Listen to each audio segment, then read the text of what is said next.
Hey, traveler. Paimon. Oh, Paimon knows that voice! Over here. Okay. Danny. To borrow one of the more popular turns of phrase at the moment, this appears to be quite the fated reunion. Running into you two out of the blue like this has really made my day. I certainly wasn't expecting it. You can say that again. What brings you to Poisson? Wait, Paimon's got it! You must be here for one of your magic shows, right? Actually, we've run into a bit of trouble on the home front, so Father arranged for us to stay in Poisson for the time being. Oh, are Lynette and Fremine here too? Yep, along with most of the other members of the House of the Hearth. You may have noticed Poisson seems a bit more crowded than usual. So you're saying nearly the entire organization has moved to Poisson? Sounds like you've run into way more than just a bit of trouble. What's really going on? Well... Since the two of you are so curious. Oh my god. Surprise. You scared Paimon half to death. Father, you're here. You know... on second thought, maybe we don't need to know. It's all probably super confidential House of the Heart stuff, right? We totally weren't trying to pry or anything. No need to be nervous. I could sense your genuine concern from your conversation just now. Of course, I can also understand your confusion. Sending so many Fatui here to Poisson, it's only natural that some might suspect an ulterior motive to be involved. Well, we are a little curious. I understand. I'm well I can see aware it for you've had your fair the share of Traverse confrontations Street. with the Fatui I mean, no idea what is going on. and I can't exactly guarantee that we'll remain on good terms in the future. As for right now, however, I would say we have little reason to be at odds, wouldn't you agree? The House of the Hearth could stand to be more open with those who have worked so It's great closely cover. with us in the There we go. past. As for the issue at hand, well, it hardly relates to any ulterior motive. To be frank, it all stems from a certain rumor circulating around the House of the Hearth. It's an internal matter. What sort of rumor? A rumor that a certain phantom child is hiding away in the House of the Hearth. Some sort of ghost story, maybe? A phantom child? Ooh, just hearing the name is giving Paimon the creeps. A spirit that should have long ceased to exist is lurking in the shadows of the House of the Hearth. So I decided to bring the children to Poisson before continuing to investigate the situation. I expect I should be able to track down the spirit fairly quickly. After that, it's just a matter of resolving the situation, if you will. It shouldn't be much trouble at all. If you're curious, or if you still have some concerns, it might be advisable to stick around for a few days. I'm sure the children would be exceedingly pleased to welcome some visitors. Lenny, I'll leave you to entertain our guests. I have some matters to attend to. Of course, Father. Okay, so Nandit and Nini just call her father. Cheer up, Paimon.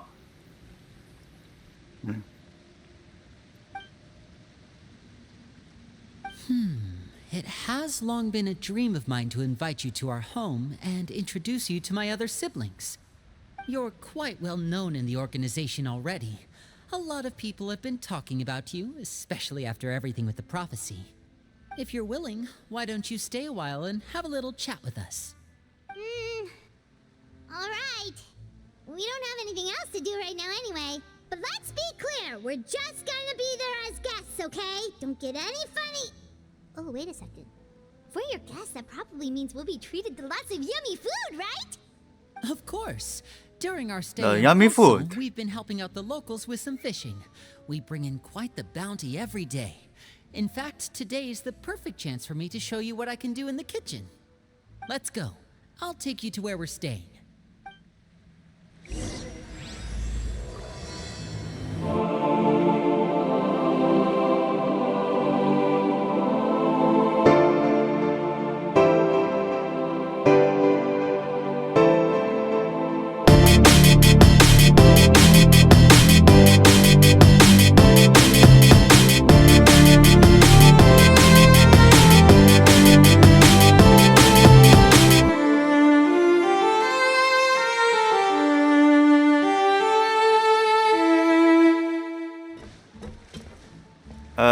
This is out for the We shooting? rented this house from one of the locals to use as a temporary base.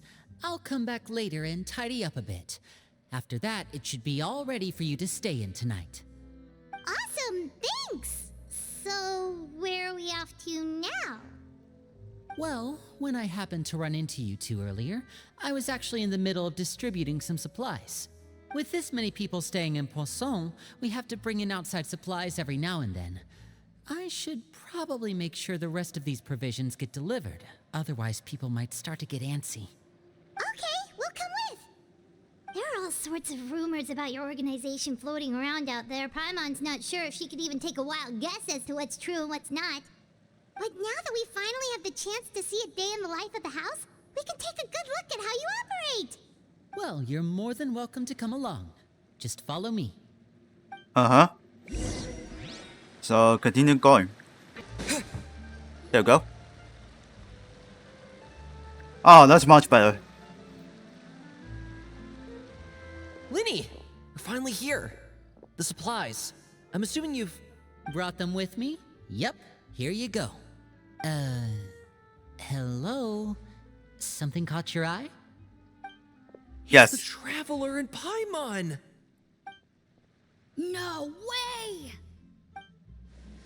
Come here, everyone! Hurry! The Traveler and Paimon are here! Okay, they're finished for us. One at a time, please. Don't crowd around them all at once. We don't want to scare off our guests now, do we? Oh, it's alright! Gotta say, Paimon didn't realize we were this famous. Of course! Father and Linny have told us so much about you. Father told us about how you helped Linny. According to her, you're a trustworthy friend. And as far as she's concerned, that's pretty much the highest compliment we've ever heard her give. As you can imagine, everyone's been very curious about you. I heard the Traveler is so strong that he can move a mountain with his bare hands. I heard Paimon eats so much that she can clean out the entire pantry at Hotel Tabor in just 3 days. Wait a second! That's the rumor you heard about? Oh, not cool at all! Mine's also a bit of static. Oh, wait! When guests visit, we're supposed to give them gifts and stuff, right? Well, Oh, we don't need something like that. Besides, we these don't two have children anything so talking about so funny with Paimon. Come on, who Whoop. insist? I can give you some of my new potions. Just pick your poison. And by that, I mean medicine or actual poison.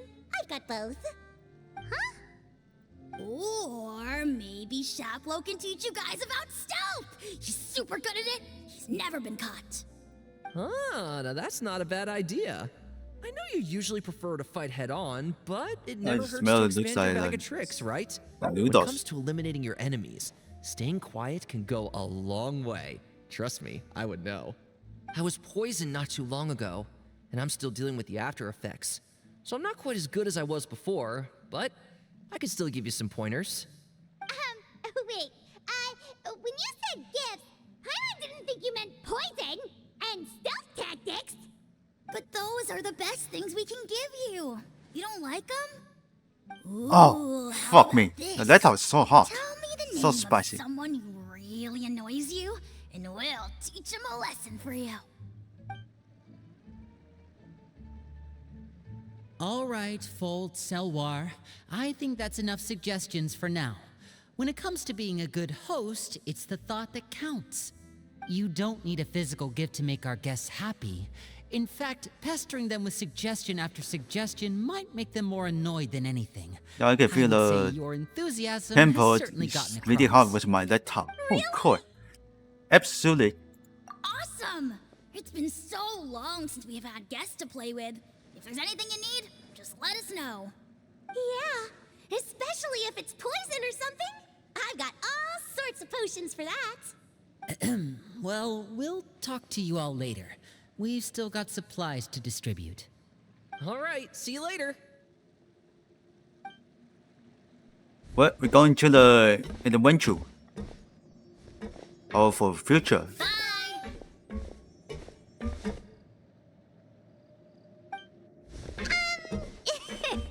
Lenny, about all that poison and stealth tactics talk just now. Scared you, did it? that kind of talk comes with being part of the House of the Hearth. When Foltz was really young, he strangled all of his family pets, just out of curiosity. He was labeled a dangerous problem child and was abandoned by his family. Elwar has an unnatural obsession with potions. Father has forbidden her from trying all the different concoctions she comes up with, but she still tries to test them in secret. You really have to keep an eye on that one. Chaplot is around my age. While I'm mainly responsible for collecting intelligence, he handles surveillance. He's very passionate about his work and has no reservations about taking on some very difficult missions. I know you two probably aren't used to that kind of talk, but I can promise you they only had the best of intentions. Things like stealth tactics and developing different poisons, they really mean a lot to them. They were just trying to share the best of what they could offer, that's all. Alright, checking for the next one. Filial, supplies are here. Thanks. And who are these two? Outsiders? Allow me to introduce you. This is the Traveler and Paimon. Oh, you're the famous duo I've been hearing so much about. It's nice to meet you. I heard you've traveled to all sorts of places. Is that true? Of course! We're making our way all across to that! Oh, good for you. You must be pretty familiar with Fontaine by now, then. Have you seen the new opera that started running recently? I think it's called... The The 4,000 Thieves? Thieves? Oh, this is the first we've heard of it. 4,000 Thieves. It seems like it's going to be fantastic. I never hear it. From what I've been able to tell from the posters, anyway. You should definitely check it out if you have the time. Oh, and there's The Blind Maiden, too.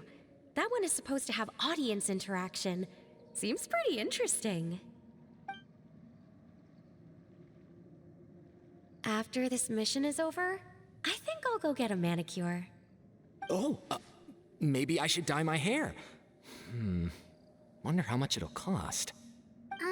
Is it just Paimon, or do these two seem much easier to get along with than the others? Looks like the House of the Hearth has some normal members after all. I heard that. Oh. Oops. I'm guessing you're referring to Foltz and the others? Yeah, we're definitely not all like them. I bet those crazies are practically foaming at the mouth right now. I'm sure they just can't wait to get back to Snezhnaya to carry out the plan. That's enough, Filial. Don't talk about family members behind their back, right? Whatever. Let's go.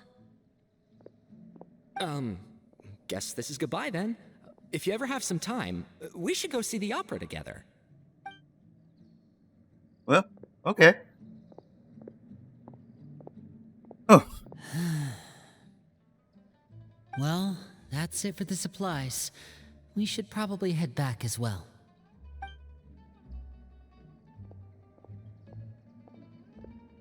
Well, they didn't seem too happy with each other. Seems like there could be something more going on here. We should observe for now. You're right. We're only here as guests after all. Oh, Winnie's getting super far ahead. Come on, let's catch up. Okay, let's get some help. Hey. So, what do you think of the members you've met so far? There is certainly got a lot of personality. Well, Father is always encouraging us to be strong-willed and independent. So if there's one thing we've got, it's people who aren't afraid to speak their mind. Well, I should probably get cooking. Wanna join? Of course! Then let's head out and... Fremine, what are you doing here? Well, Fremine, nice to see you again! You too. I heard you're here as guests of House of the Hearth. Welcome. We were just going to make some food. Why don't you come along? I could use some help in the kitchen, and I seem to remember you mentioning you wanted to make seafood soup for the Traveler and Paimon. Seafood soup? Oh, Paimon's drooling already. Were you looking for something just now, Fremine? Maybe I can help. It's nothing. I just wanted to see if there were any extra supplies. Yeah, we've got some left over. What do you need? Some food and water. And some clean cloth, if possible. No problem. Give me a second here. Food, water... Wait a minute. What do you need all of those for? You're not on any missions as far as I'm aware, and you were just going to come eat with us. So what's this all about? I thought I'd grab an extra portion because I get hungry at night. Could be because I'm growing, you know, and... Fremine, you remember what I told you? You're not like me. Your lying skills still need some work. Tell me what's going on. Is it really bad enough that you have to keep it from your own brother? Maybe it'll be better if we gave them some space.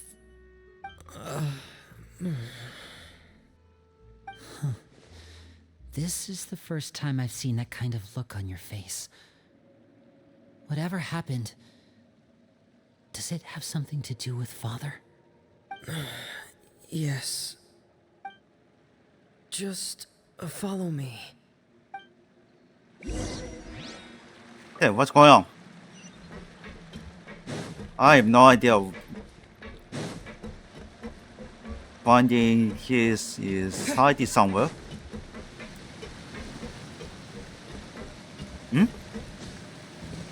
Oh, this way. You're back! Oh, and you've brought some friends with you this time. Hello, my name's Linny. I grew up in the House of the Hearth. And you are? Hi, Linny. I'm also a child of the House of the Hearth, just like you. You can call me Clairvy. Levy. Clairvy? It's nice to meet you. Does that name ring any bells, Linny? No, not at all. That's not a name we have on our roster, I'm sure of it.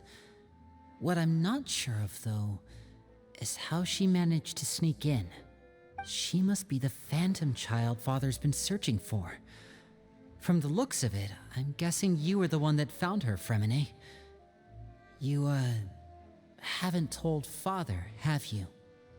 No, I haven't told anyone. I've just been keeping her hidden. For how long?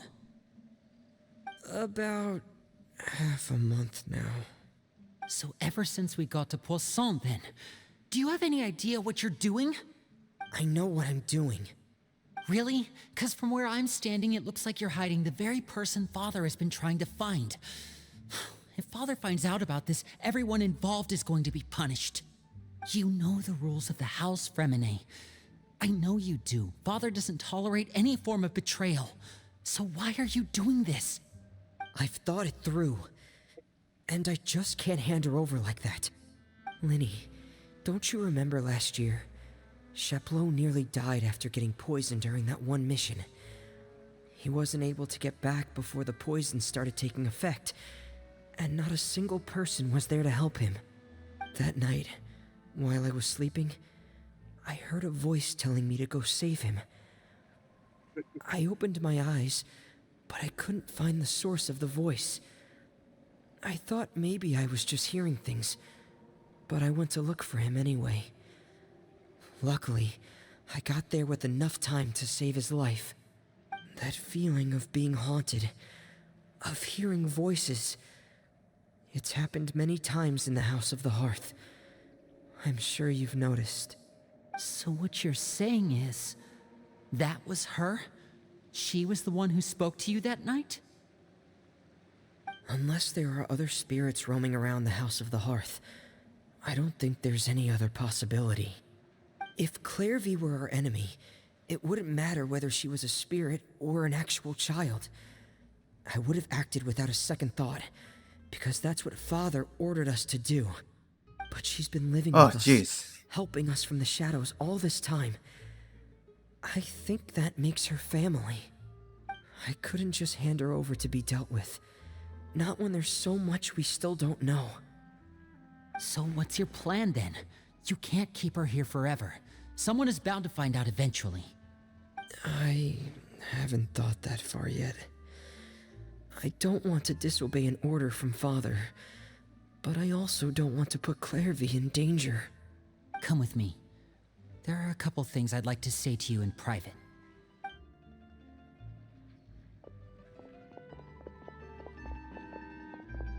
Okay, they're doing for the private discussion. Those two sure care a lot about each other. Well, they got a funny way of showing it. From where Paimon was floating, it sure seemed like they were about to bite each other's heads off. No way! They have a really deep bond. I could tell right away, because I also have a friend like that. I just don't know how long that kind of bond can last. What do you mean? The darkness in the house runs deeper than you can imagine. No one can get out alive. I'm sorry, Linny. I really didn't mean to drag anyone else into this. Oh really? You didn't mean to? 'Cause I for one wish you did. Huh? What do you mean? You know, when we were younger, you didn't call me Linny. You called me brother, just like Lynette. We grew up together, the three of us. We were all orphans, all rescued by Father. Of all the siblings in the House of the Hearth, I think our bond was the closest. Later on, when you started calling me Linny, I wasn't actually surprised. After all, Lynette and I are related by blood. We've had to depend on each other to survive long before we joined the house. Linny, The darkest and most difficult moments of my life happened before you and I had ever met. I'm sure that's true for you as well. Even so, Fremine, we've stood by each other for all these years now, and to me, that means more than blood. You and Lynette are the most important people in my life. No one can replace you. So I won't let you face anything alone. Not if I can help it. Oh, looks like things are getting kinda heated between Linny and Fremine. Maybe we should go check on them. Oh, it's raining. I should put my clothes away. Alright, we need to check out for them. Hey you two!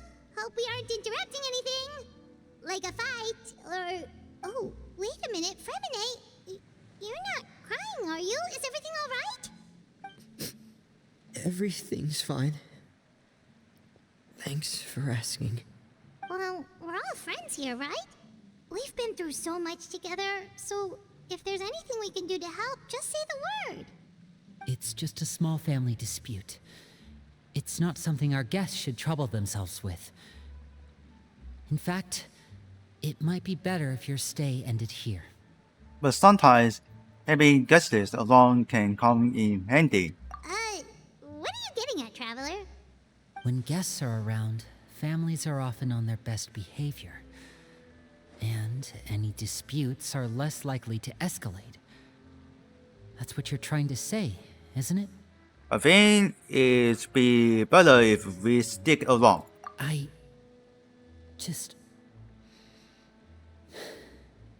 Thank you. I was really hoping to keep you out of it. But even if I could think of some other reason to turn you away, I'm not sure I could convince you.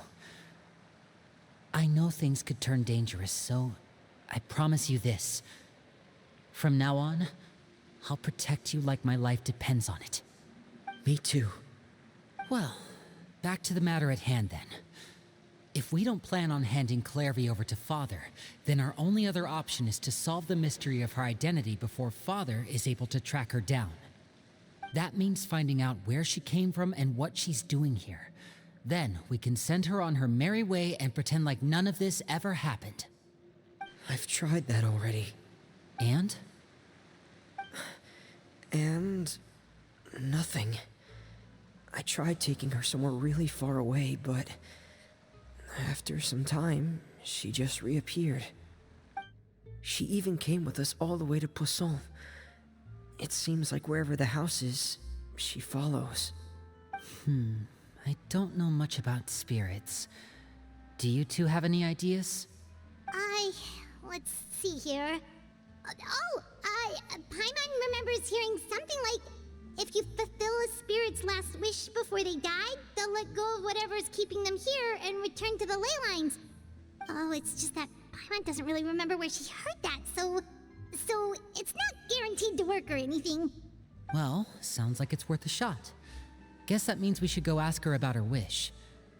But first, Fremine, I need you to promise me something. What is it? I need you to promise me that this will stay between the two of us. We're the masterminds behind this whole thing. No one else gets involved. Can you do that for me? Of course. I promise. All right. Then let's seal the promise just like when we were kids. Fist bump on 3. Ready? 1, 2, 3. I swear. Huh?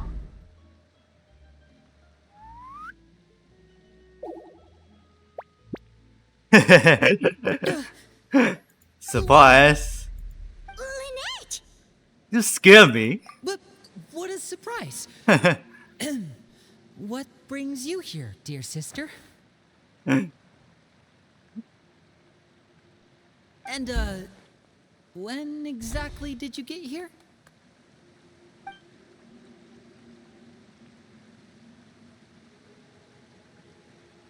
You're an idiot, brother. And you too, Fremine. Oh, damn. You 3, Traveler. And you 4, Paimon. Uh-oh. Wait, what did we do? We didn't do anything. I've seen Clairvy around the House of the Hearth We didn't do before. anything. I hadn't seen her in Poisson, so I figured she must not have come with us. But it turns out you were just hiding her. I heard you talking about your plan. Rather than steering clear of the situation, I'd rather fully join in. I'm thinking the night just was finding someone just hearing If you don't agree, the I'll have no choice but to report Fireman everything Lineage. back to Father. I think. Simple as that. I really think. You're not giving us much wiggle room here, Lynette. Well, I guess we're all in this together then. After we talk to Clairvy, we'll figure out our next move. There's no time to lose. Let's go. Okay, I think with the exit border is what. Not yet. I'm full. Thank you for bringing me this food, you guys. She said she's full, but the food doesn't look like it's even been touched. This can actually eat. That's right. Based on what I've been able to observe, it doesn't seem like Clairvy can interact with the physical world at all. Still, when she's presented with food, she'll always linger around it for a good little while. Maybe, in her mind, she really is eating those things. Does she know that she has already passed away? I've tried to ask her, but she didn't answer. My guess is that she's just as confused as we are. Or maybe she couldn't understand the question at all. Clairvy, if you've got some time, I'd like to ask you a few questions. Sure. Oh, another new friend. Hi, I'm Clairvy. Hello. Clairvy, how did you join the House of the Hearth? Huh? Isn't it the same for everybody? The knave brings you here and then you can't leave. It's just that your name, it's not on the roster. And I've never seen you before. The roster? Oh, I get it now. I think there might be some things you don't know about this place. The people in charge, they're not as nice as they look. They say they keep a roster, but it's not complete. There are a lot of people who aren't on it, and never will be. In this house, some people are family, and other people are just test subjects. Those kinds of people aren't ever going to get a place on the roster. Unless it's the roster of people who've been executed. Wait, does that mean the knave... She... Is there anyone that can vouch for you? Perry. She's my best friend.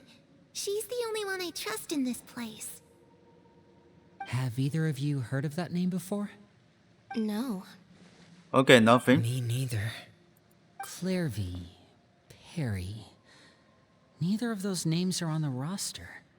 But it seems like she's telling the truth. Either that, or this kid's already got a bag of tricks bigger than mine. Maybe we should try a different approach. Clairvy, do you have a wish? A wish?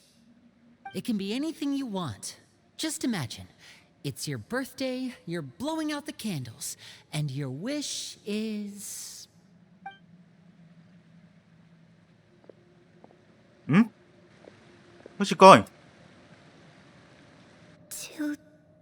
To go outside, where the sun can find me. That's... it? Well, that sounds easy enough. The darkness in the house runs deeper than you can imagine. Okay, he is No never one the can get Clairvy's out talk. alive.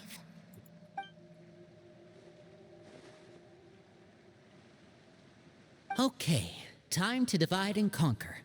Listen up, I've got a plan. I'll try and find a way to use basic illusory magic to take Clairvy outside and bring her somewhere with sunlight. Lynette, try and find the list of executions that Clairvy was talking about and see if her name is on it. Fremine, you stay in Poisson. We can't be the only ones who've had run-ins with Clairvy. I need you to collect intel on everything she's said and done. Understood. I'll try my best. What about us? What should we do? I really appreciate your willingness to help, but this is a family matter. I don't want to drag you in too deep. It's too risky. Let me think. Since Father considers you to be guests, maybe you could stick by her side for a little while. You don't need to do anything except keep up some nice, casual conversation. Ah, Paimon gets it. You want us to distract her. How should we contact you? I'll give you a magic bird. If Father bird? suspects something, Okay. all you need to do is release it when she's not looking, and it'll alert me that something's wrong. Of course, that's only as a last resort. If Father doesn't seem to notice us, there's no need to make contact. We'll reconvene here tonight after all's said and done. If the worst case scenario happens and we're discovered, just tell Father everything. We're not going to let our guests get punished for our own actions. That's where we draw the line. Be careful. You too. Okay, this is where we part. Father should be at the beach nearby.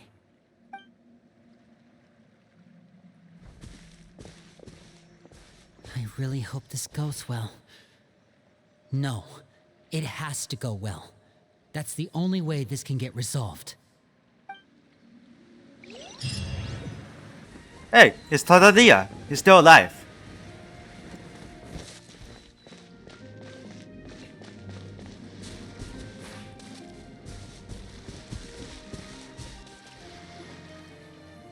It's the knave! And... child! Hey, aren't you supposed to be in Snezhnaya recuperating? What are you still doing in Fontaine? Oh, it's you two. I didn't expect to run into you here. I was unconscious for quite a while after the fight in the Primordial Sea. After I woke up, I realized I was being taken back to Snezhnaya, and well, I couldn't have that now, could I? Not when I've still got unfinished business here in Fontaine. So, I mustered up all my strength and made the journey back on my own. What sort of unfinished business are we talking here? It has to do with Skirk, my master. I really wanted to meet up with her, but by the time I got back, she had already left. I still have so many questions for her. Without any other leads, all I could do was ask the knave to help me track her down. She must have left behind some traces from her time in Fontaine. Oh, okay, so have you found any clues? Unfortunately, no.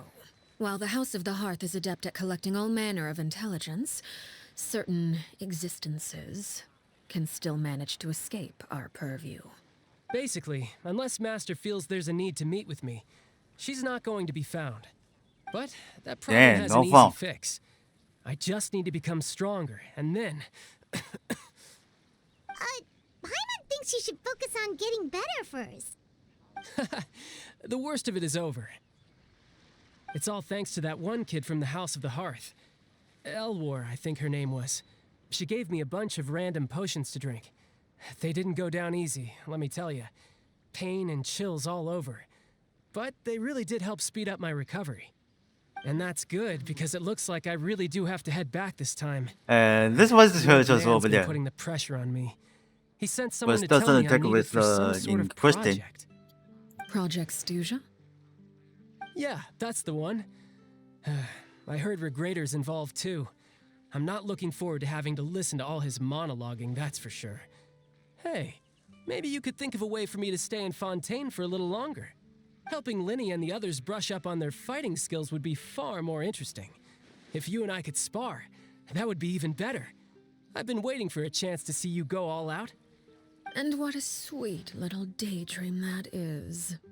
But I also have a role to play in all this. I'll be leaving Fontaine shortly as well. Besides, considering how little they see fit to step outside the homeland, being called on to return to Snezhnaya by such illustrious dignitaries, what a great honor. Wouldn't you agree? One I could do without, I'd say. Is it just Paimon? Or does it kind of seem like they're... There's costly trash talking here. Colleagues behind their ears back. So, Colleges. dear guests of the House of the Hearth, to what do I owe the visit? Well... They are just freaking we tired. just, Want to learn more about you. right! We're super close to Linny and the others, but we still don't know much about you! Is that so? Introductions have already been made, have they not? Oh, well, you see? There's only so much you can learn about someone from a short introduction. At least tell us something a little extra, like... Why do you call yourself father? Huh, good question. I'd also like to know. The fact that you have to ask tells me our intelligence work has been quite successful. Telling you the answer to that question would only serve to undermine that success. And we can't have that, now can we? Spoken like a true diplomat. That was some expert sidestepping right there. Well, if there's nothing else, I think I'll take my leave. I still have a small matter to resolve at home. Wait, don't go!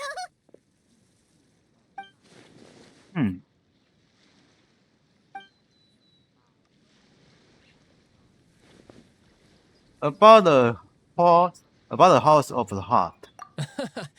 I'd also like to hear the answer to this. I've met some of the members of your organization, and they all seemed like really good kids. They actually reminded me of Tonya and Tusser. Which, by the way, if you ever betray them, I'm just letting you know, I won't let you off easy. And why would I betray them? Well, you've already betrayed the House of the Hearth once, haven't you? At least, that's what I heard.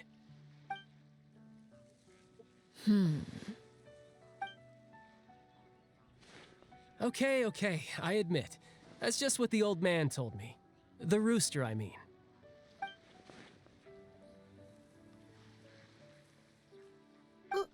Wait, did you really do something bad to those kids? Never mind what I've done. I'm more curious as to what the mighty rooster had to say.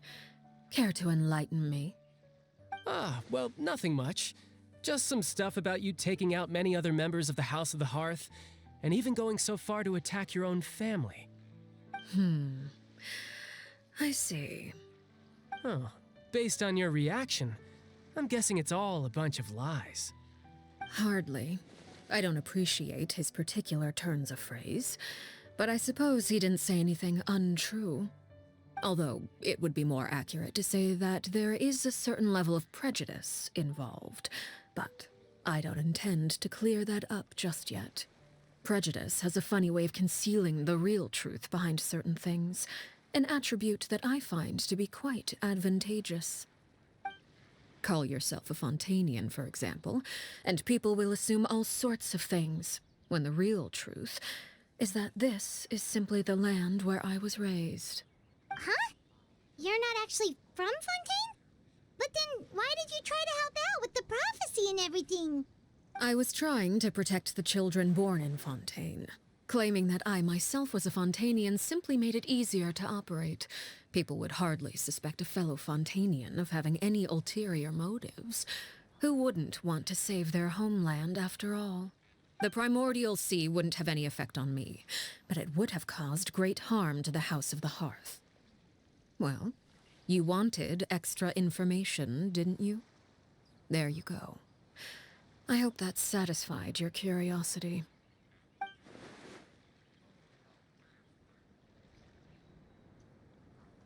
So, you stayed in Fontaine for the kids. I guess I was wrong to believe you'd betray them. Apologies. Looks like I was holding on to some prejudices myself. Good. Like I said, I like it when others have misconceptions of me. Actually, while I was recuperating at the House of the Hearth, there was something else that really caught my attention. I heard that members always resolve disputes and arguments with a friendly spar, and the loser has to back down. Seems pretty cool if you ask me. Would also give them plenty of opportunities to hone their skills. Well, that's only a recent development. In the past, such spars weren't nearly so friendly. The losing party would lose everything, including their life. They were that high stakes? Whew, at least that's not a thing anymore. Well, the current atmosphere's not half bad. I'm a bit jealous, actually. You've got so many family members around you, and you even get to live with them. Having a lot of family around means dealing with a considerable amount of bickering and scheming. Once Tonya and Tusser enter their rebellious phase, I'm sure you'll understand. Just imagine. Tusser becomes obsessed with plucking out strands from the rooster's mustache, or Tonya decides to dye her hair 42 different colors. Okay. I get the picture. Alright, just got a picture. Well, would you look at the time? I should probably get going. Traveler, Paimon, I'm not sure where our paths will cross next, but the next time we run into each other, we should definitely try and find some time to spar. Again, maybe this is a conversation we can have when you look less like you're gonna keel over. All right. Well, thanks for everything, Arlecchino. No thanks Arlecchino, necessary. okay. You also played a part in obtaining the Gnosis. I would say we can call ourselves even. I like the sound of that. Well, I'm off. See you all some other time. Okay, Tatadia's going to the somewhere. We should probably get going too. Do you want to head back with us? Oh? You want me to leave so soon? Oh, well, you see, I'm rather enjoying the evening breeze. If you don't mind, I think I'll stick around for a bit. I have some things to think about. Apologies for not attending to you like a proper host. Please forgive this slight. I do hope you'll have a pleasant stay. We managed to keep her distracted until nightfall. Good thing Child was there to keep the conversation going. You don't think she suspected anything, do you? Oh, I wonder if Liddy ran into any issues. Let's hurry back and see how everything went. Liddy, how did everything go? Well, long story short, we ran into a small issue. Clairvy can't go into the sunlight. What do you mean? Everything was fine at first. She followed me up to the surface just like I told her. But as I led her out of the shadows and into the sunlight, she vanished. Huh? I turned around and there she was, standing at the edge of the shadows, silently watching me.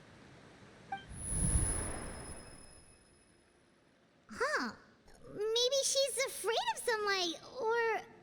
No, it wouldn't be be her wish if that were the case. Well, we could always try pushing her into it. Not sure pushing works on the non-counterpart of begin. Oh, true. I've pretty much tried it all already. Nothing worked. Eventually, the sun went down, so all I could do was bring her back here. How did it go with you, Lynette? Good. I've got the list. It's right here. Really? Well, what are we waiting for? Let's take a look.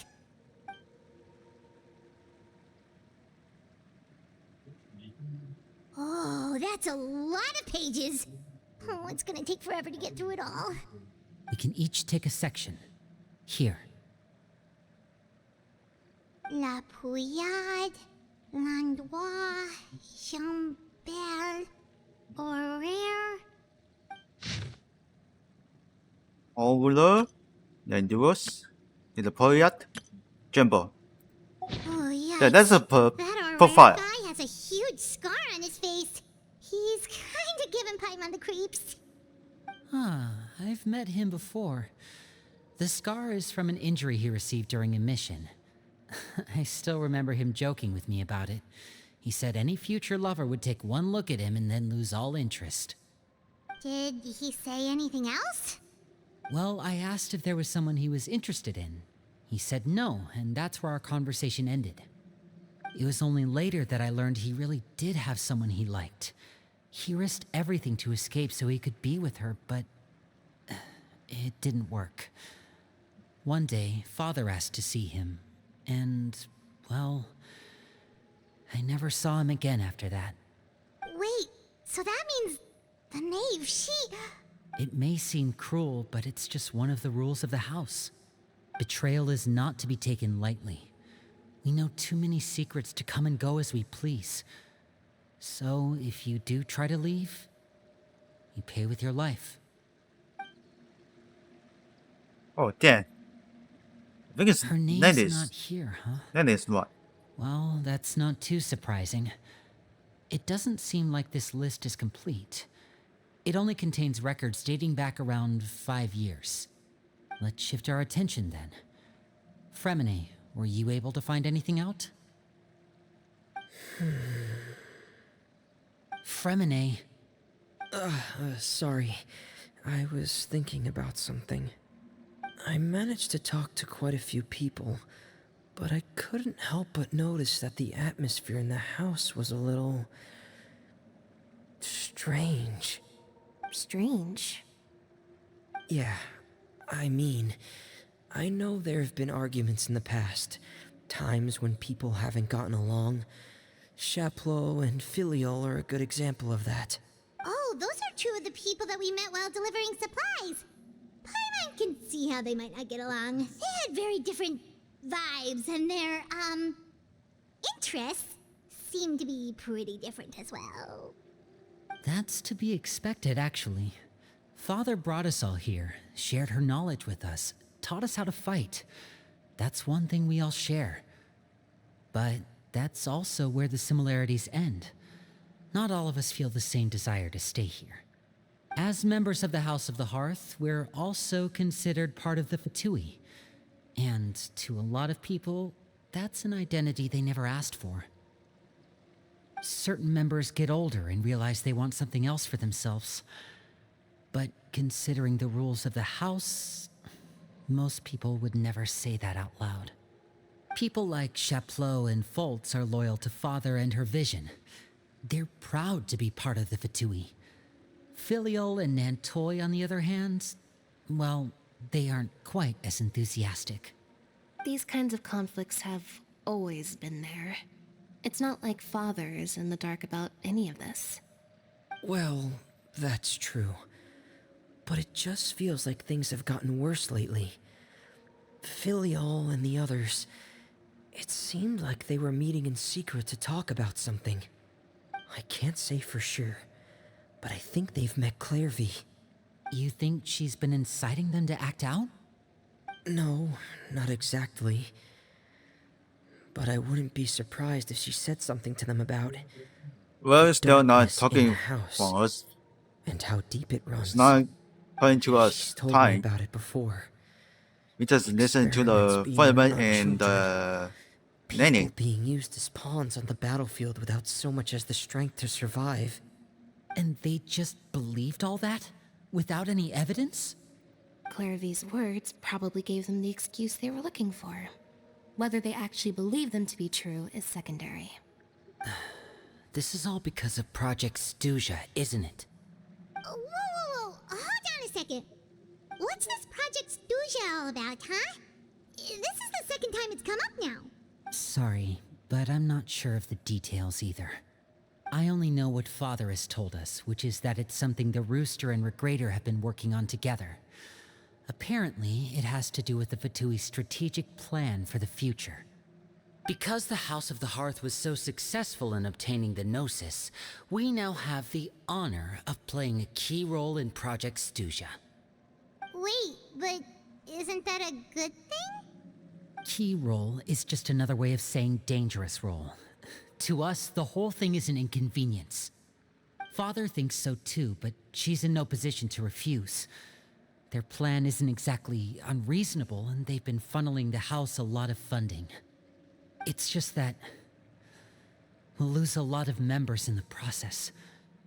Participating in the plan, it's an honor in name only. What they're really trying to do is subdue us. The existence of an intelligence organization outside their control makes them feel uneasy.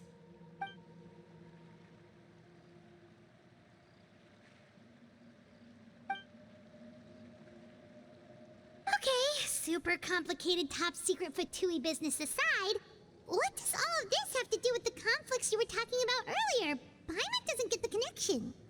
External pressure has a way of exacerbating internal strife. You can't overlook the power of fear either. People are afraid of dying, and that fear is often the impetus for a lot of stupid decisions. I thought resolving the Clairvy situation would make everything go back to normal, but it looks like things are more complicated than I thought. If we leave Filiol and the others to their own devices, sooner or later, Father will be forced to take action. We can only focus on one situation at a time, brother. You're right. Even if we confront Filial and the others, it won't do any good. It might even make matters worse. We should focus on Clairvy for now. Well, it's getting late. We should head back and get some rest. We'll try again first thing tomorrow. Lynette, you stick with me this time. Fremine, keep a close eye on Filial and the others. Make sure they don't do anything they'll regret. Good work today, everyone. Have a good night, and I'll see you tomorrow. Well, we're waiting tomorrow. Let's get some rest.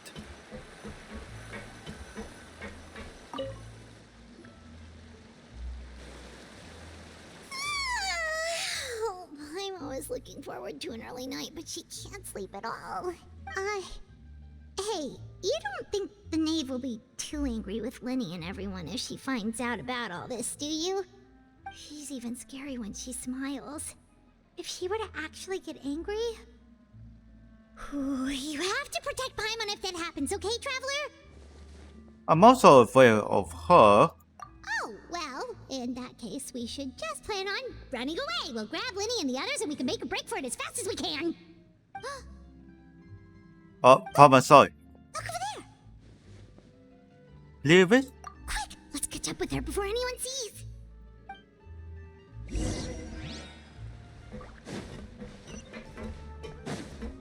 Okay, nothing is about to change.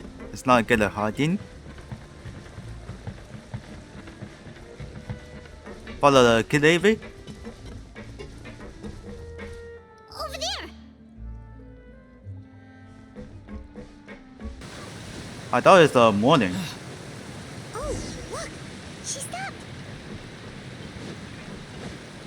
Oh, shit.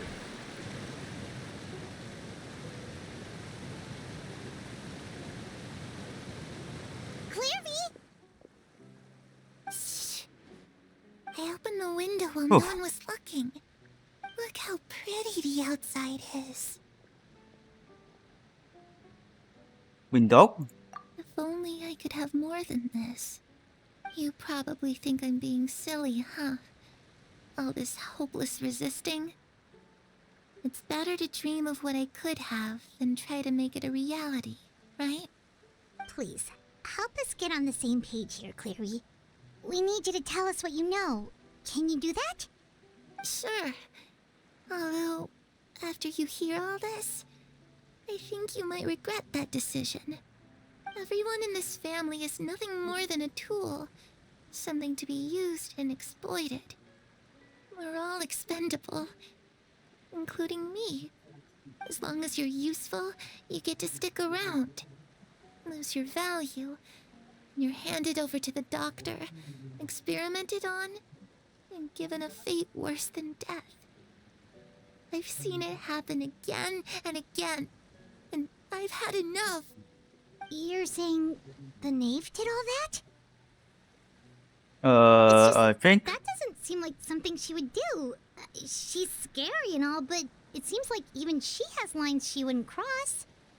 I knew you wouldn't believe me. Everyone thinks she's a good person. They all think of her like a real mother. Mother? But she doesn't deserve that title. She's disgraced it and tarnished it. And if I had things my way, I'd never see her again. If only Perry were here, she'd understand. Perry. There's that name again. Also, Paimon's getting a strange feeling. It almost feels like she's not really here with us. Paimon can't tell if she's actually talking to us or if she's mistaken us for someone else. this is a split. It could be anything. Well, in any case, it seems like she really needs someone to talk to. We should keep her company for a little longer. She looks so young. But it seems like she's been through a lot. It's getting windy. I should close the window. Ooh, look at the moon. Isn't it pretty? Hey, wanna hear a secret? I heard that if you look up at the night sky in Snezhnaya, you can see the aurora. It's supposed to be super pretty. Even prettier than the moon tonight. I did love to see it. Perry and I promised each other that once we're older, we're gonna go see it together. But I can't find her. I'm worried she's also been... No, that wouldn't happen to her. She's special. Mother likes her a lot. I should really go talk to Mother, but we just fought. She doesn't want to see me, and I'm too scared to face her. What should I do?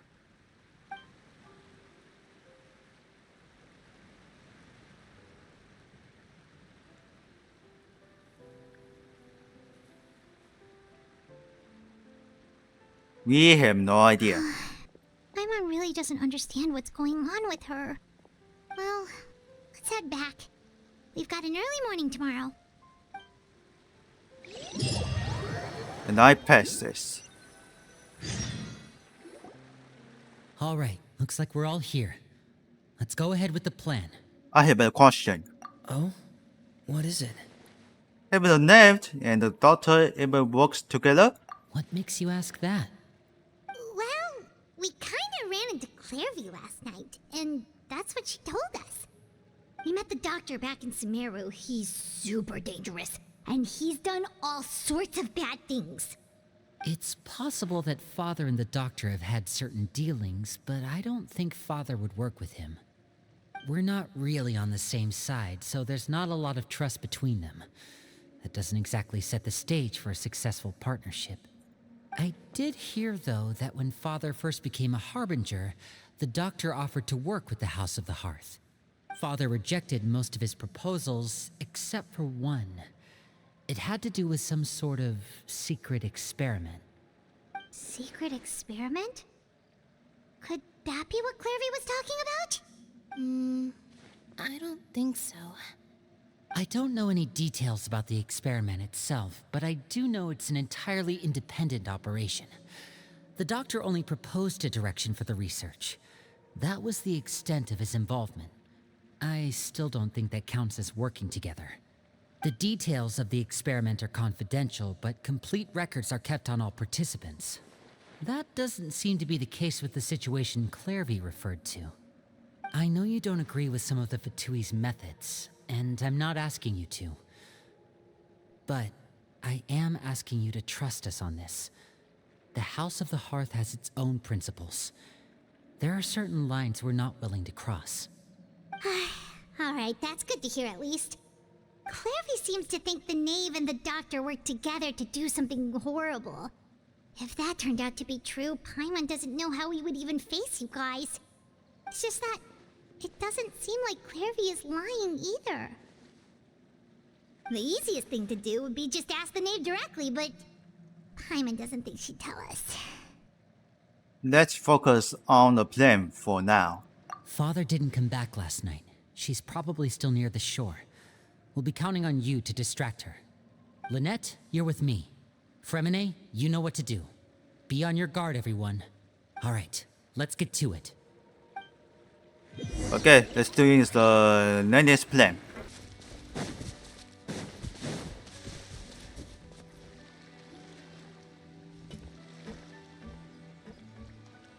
Ah, it's you two again.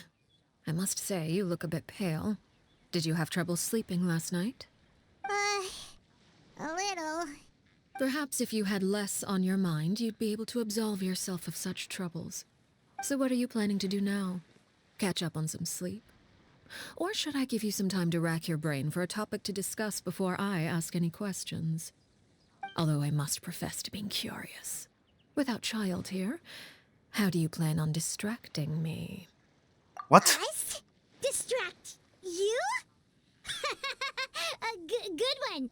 But no, we were just here for a chat. Looks like you could have used some extra time to think. No matter. If you don't have any other plans, why don't you accompany me somewhere? Don't worry. I'll be sure to steer clear of any scheming children. The ocean breeze is sure nice today. So you know everything's lame? Children always think they can hide things from the grown-ups. But nothing gets past me. Least of all a little scheming. I think I'll let them have at it for a little longer. I can be very patient. Well, I'll leave you to think things over. If you're so inclined, meet me outside the Palais Mermonia. Good things come to children who do as they're told. So I do hope you decide to tag along. If only for your friends' sakes. What should we do? She clearly knows about everything we've been doing, and Paimon doesn't think it'd be a stretch to say she was threatening us just now. We should release the pin on the next gave us.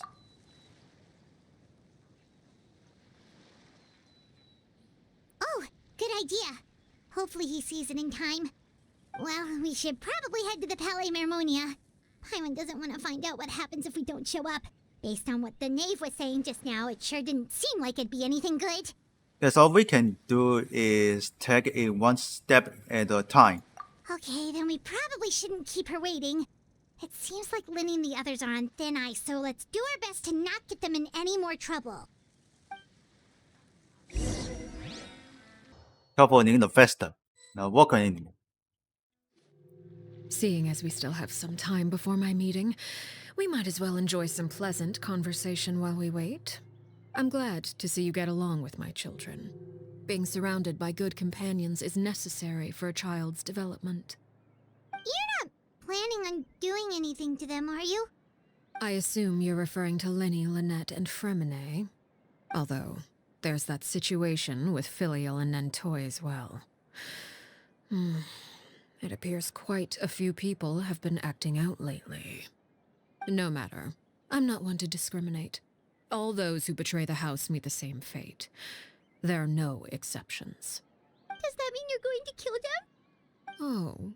Oh, are you here to beg for their lives? I'm sorry to disappoint, but the rules of the house change for no one. In my organization, everyone is responsible for their own actions. But don't you care about them at all? They really respect you. They even call you father. You must feel something for them. Any organization in which feelings come before principles is one destined for ruin. The House of the Hearth is hardly an exception. You could say our principles are more stringent than most. Perhaps I can offer you this consolation at least. As our guests, you two will not be held accountable along with them. There's really no other way to solve the issue. I would imagine Linny, Lynette, and Fremine will be able to keep their lives. As for Filial, Nantoy, and the others, I'm afraid there's little I can do. They can try to escape, but once you know our secrets, there's no getting out alive. But that's awful. Ah, you seem concerned. Out of consideration for my guests, I suppose I could turn a blind eye for a little longer. If Linny and the others manage to dispose of Clairvy in the meantime, all evidence of their wrongdoing will be lost. In that case, I could hardly punish them for something I couldn't prove. If their efforts are unsuccessful, on the other hand, all will be held accountable. And the punishment will be severe. We'll hold you to it. Of course. Oh, and here, I believe this belongs to you. Do try and keep better track of it next time. It takes a considerable amount of time to train a bird like this. It would be such a pity if you were to lose it. Permanently. Wait, where did you get that? Well, I'm afraid that's all the time we have to chat. Now, for the matter at hand. I asked you to meet me here because I have business at the Palais Mermonia.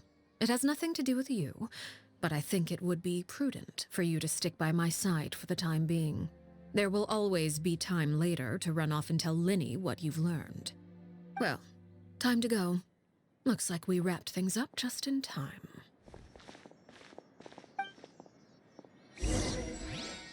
Alright, let's see where you're going. This one mean the double way.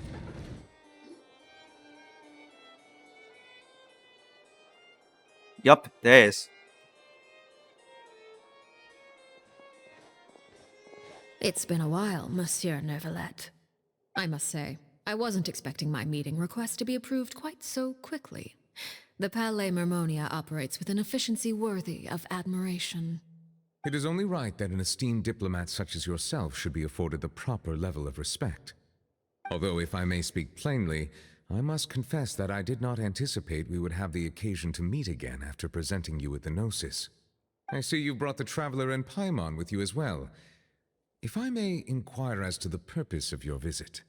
I'll be departing Fontaine shortly. There is, however, an outstanding matter that I would like to see resolved before I go. It requires a rather lengthy explanation, I'm afraid. So I took the liberty of explaining everything in this proposal. Please review it at your leisure, Monsieur Neuvillette.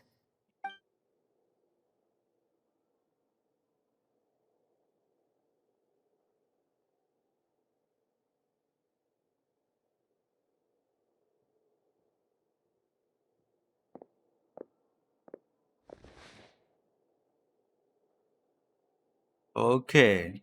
So we get some shit.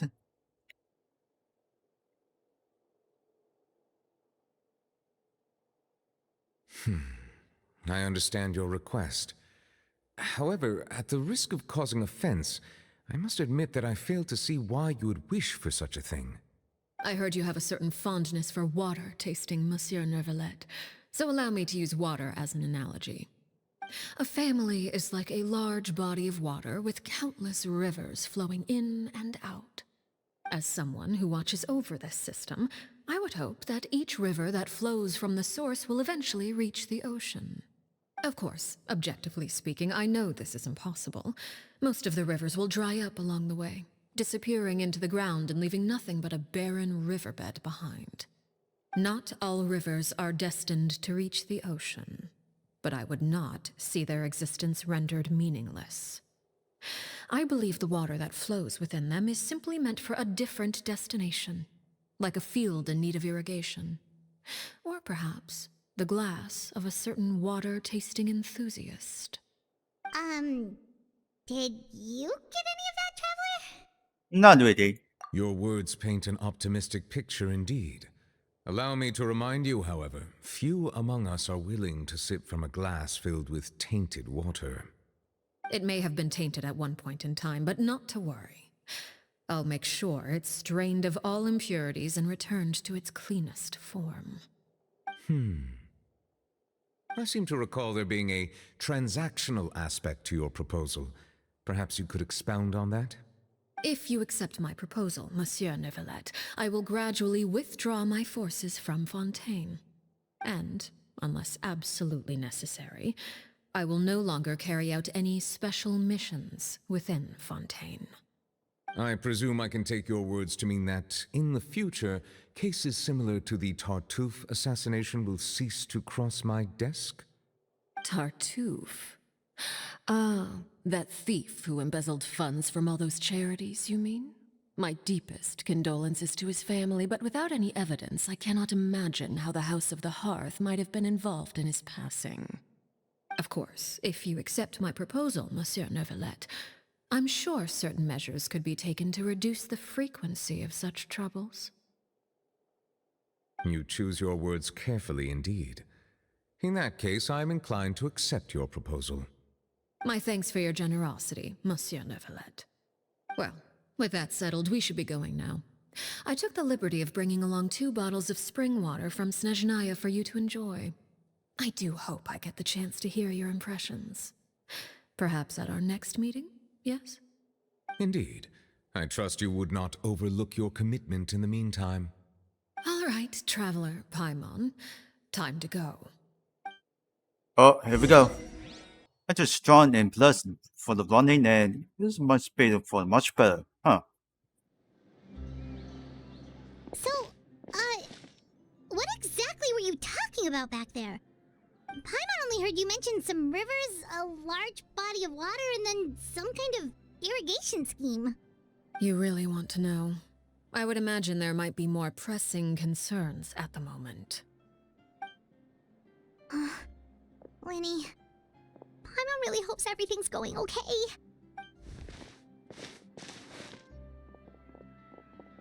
Oh, Paimon recognizes that look. You've got your thinking cap on, don't you, Traveler?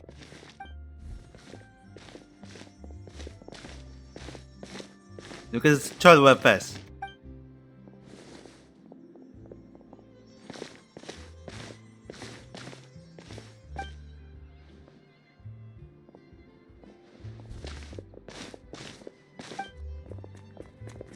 Huh? Ow.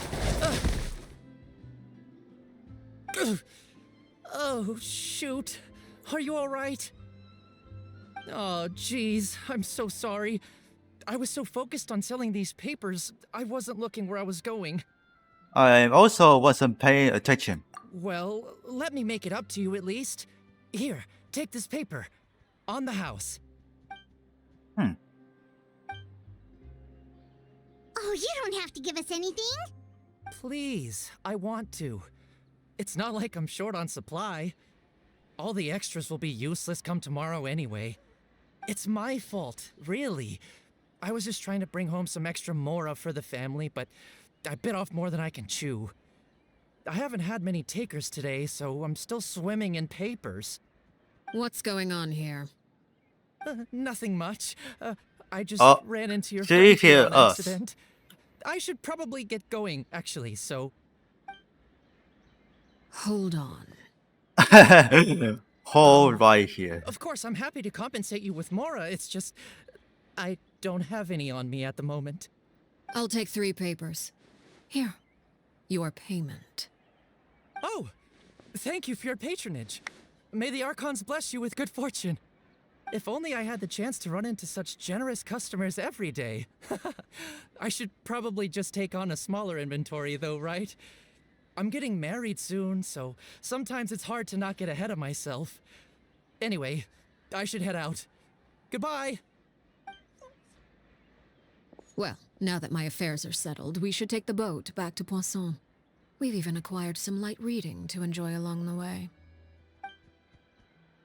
Actually, why don't we stick around for a little longer? Paimon just realized how hungry she is. She can't head back to Poisson on an empty stomach. It appears you two are under the impression that delaying our return will somehow alter the situation in your favor. I'm sorry to ruin your fantasy, but your efforts are meaningless. That being said, I could be persuaded to give Linny some extra time. I just have one condition. If you agree to my request, I'll even answer some of your questions. You're quite curious about Clairvy, are you not? And my relationship to her. Wait, why are you being so generous all of a sudden? You're not gonna ask us to do something bad, are you? You overestimate yourself. You don't have the talent for bad things. Then what do you possibly... The most important consideration in a negotiation is that both sides receive something they want. Demands and threats only get you so far. Your condition, let's hear it. Wonderful.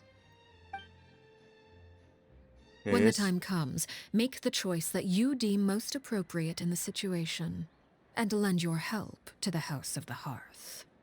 Okay, sounds normal enough. But what do you mean, when the time comes? When is that supposed to be? That is for you to decide. We accept your condition. Then we have a deal. Follow me.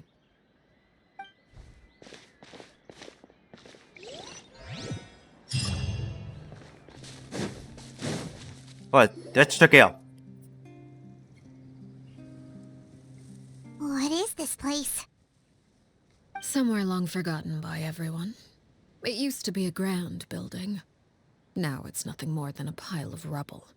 No one comes here anymore, nor does anyone care about what once happened here. Although, this place does have something to do with the story I'm about to tell you. It was before I became a Harbinger, and before Linny and the others joined the House of the Hearth. Due to certain events, I first killed Clairvy and then her mother. And this is where it all happened. You were the one that killed Clairvy? Yes, why? Patience now. Allow me to explain Clairvy's side of the story first. I'll start from the beginning. Clairvy was 6 years old when she was brought by her mother, Crucibina, to live in the House of the Hearth. From the outside, it seemed like a fairy tale. A thriving family made up of kind adults and friendly children. Crucibina was the knave at that time, and the House of the Hearth was under her control. She was Clairvy's mother by blood, but she was also the mother to all the children in the house. Clairvy was happy here, for a time. But she quickly realized that being part of this family wasn't a fairy tale at all. It was a kind of purgatory. Purgatory? Exactly. The House of the Hearth takes in war orphans from all over Tevat. But as for how to raise them, that depends entirely on the person in charge. That was scary. Crucibina came up with a novel idea. She would teach the children to fight, force them to duel each other, and then crown as the king of the house the child who proved themselves most worthy of inheriting her title. It's difficult to estimate the number of children who died or were maimed in the process. There's little I can say about the ones who died. The ones that emerged with permanent injuries, on the other hand, well, they still served a purpose. They would be handed over to the doctor to be experimented on, or sent away on dangerous missions.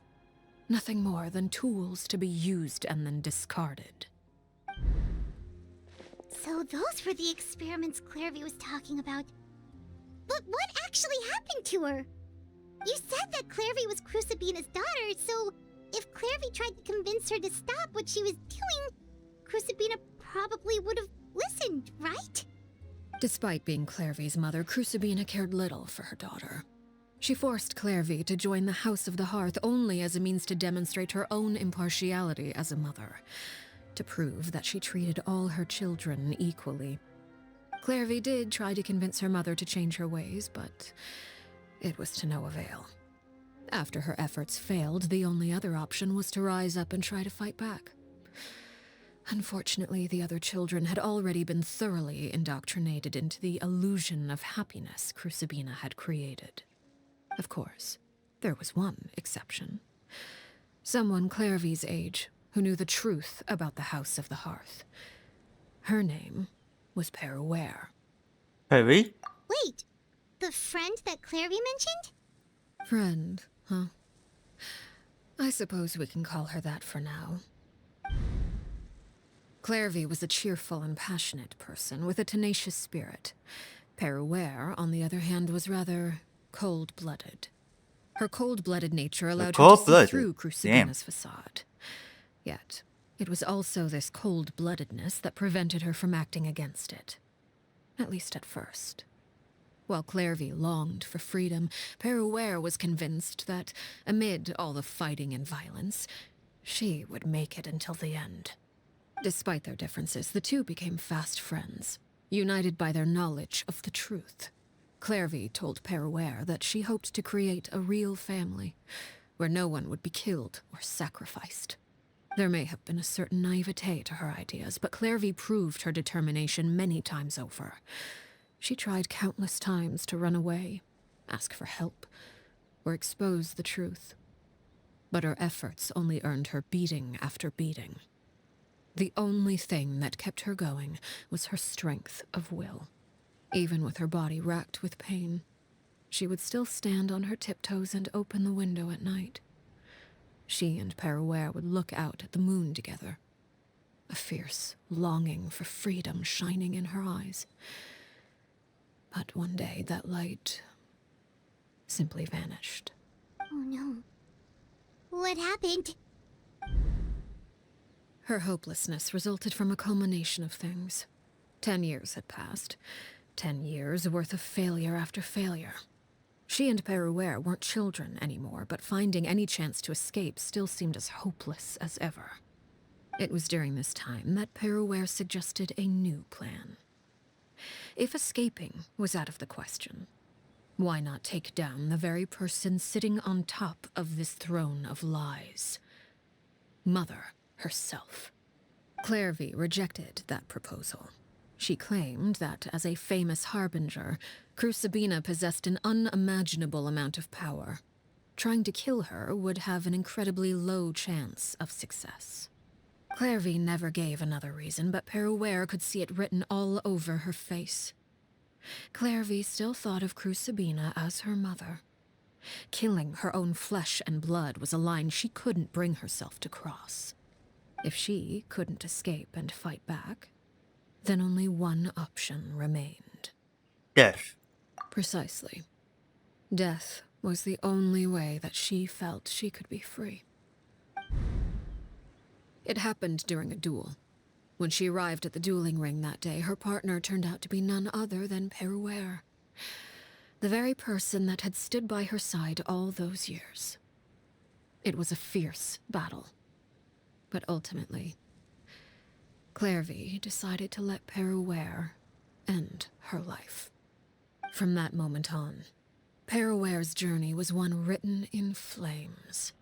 When the rain finally came and washed it all away, there she stood, the sole victor in Mother's endless game of slaughter.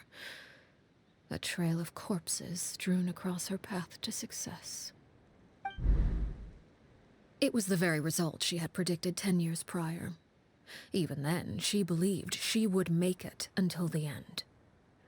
She wasn't surprised by the fact that she emerged as Mother's undisputed heir. Rather, her success left her with an inexplicable sense of restlessness.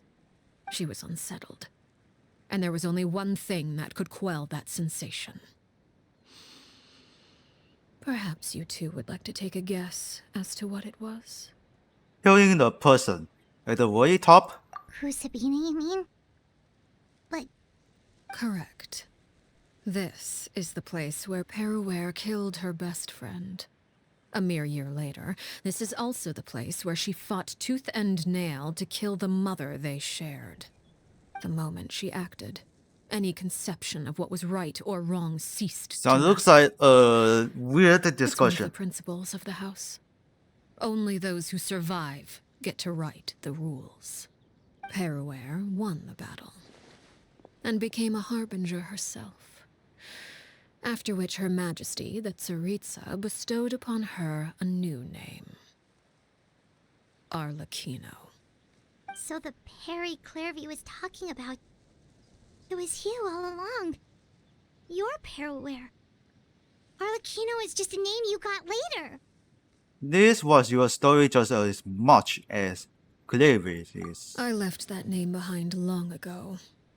I must say, hearing it now does bring back memories. After I defeated Crucibina, the moniker of Mother died with her. I chose to forego the title she called herself and even chose to give up my own name. I rebuilt the House of the Hearth under a new identity. Not only as Arlecchino, but as father. And that is where the story The name is ends. Arlecchino now. Any more questions? The Clary we met, Thorpe, who is she exactly? Yeah. Based on what you just told us, Clairvy wasn't a little kid when she was killed. So the Clairvy we met... Was she really a spirit at all? I suppose you could call her an illusion born of flame. Her existence is... Whoops. You see, a certain power runs through my veins. Oh no. It's not unlike a curse. The Clary. My flames leave behind shadows of anything they consume.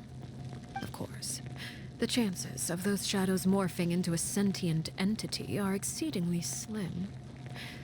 Clairvy is a very special case. Clairvy died when She's she was fine. 16 years old.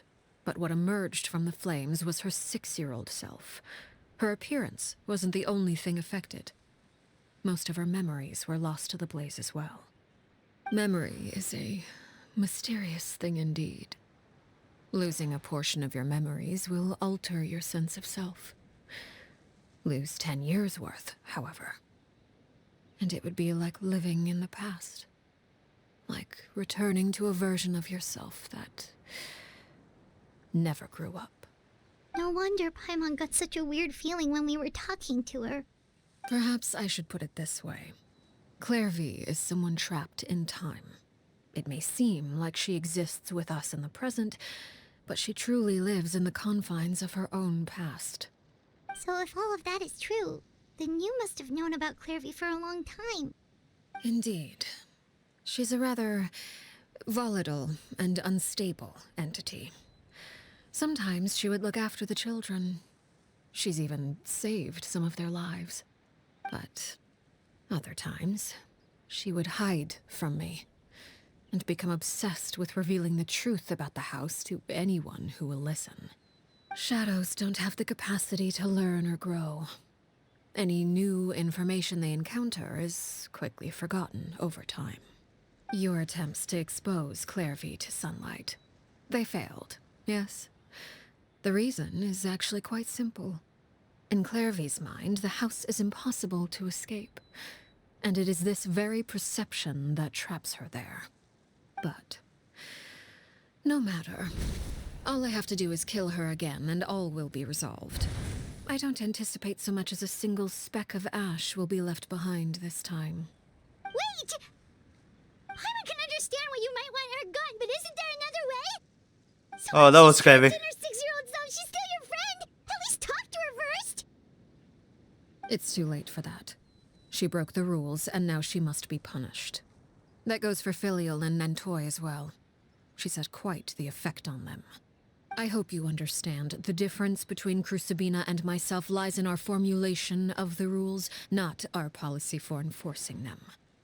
Upholding the rules without question is a trait we both share, because that is how a household should be run. Is this really what you want to do? Whatever could you mean? Don't you want to say a proper goodbye at least? Whether as a killer or as a father, there are two things that must be avoided at all costs. I'm thinking Anger that this trailer and is good luck. Anger makes you impulsive. Okay, do Sorrow yourself for causes you the to waver. voice. Well, it appears it's about time to proceed. Before we arrived, I told some of my well-behaved children to bring our troublemakers here by nightfall. I do believe I've kept my end of the deal. I give your friends quite a bit more time. As for what happens now, we'll just have to wait and see.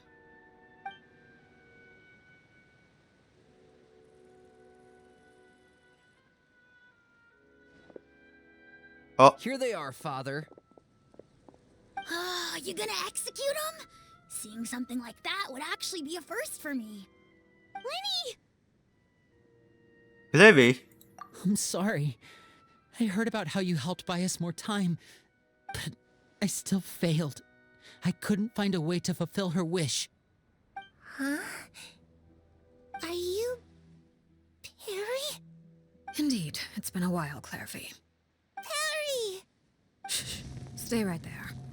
I'm sorry to postpone our reunion, but first, I believe certain scores need settling.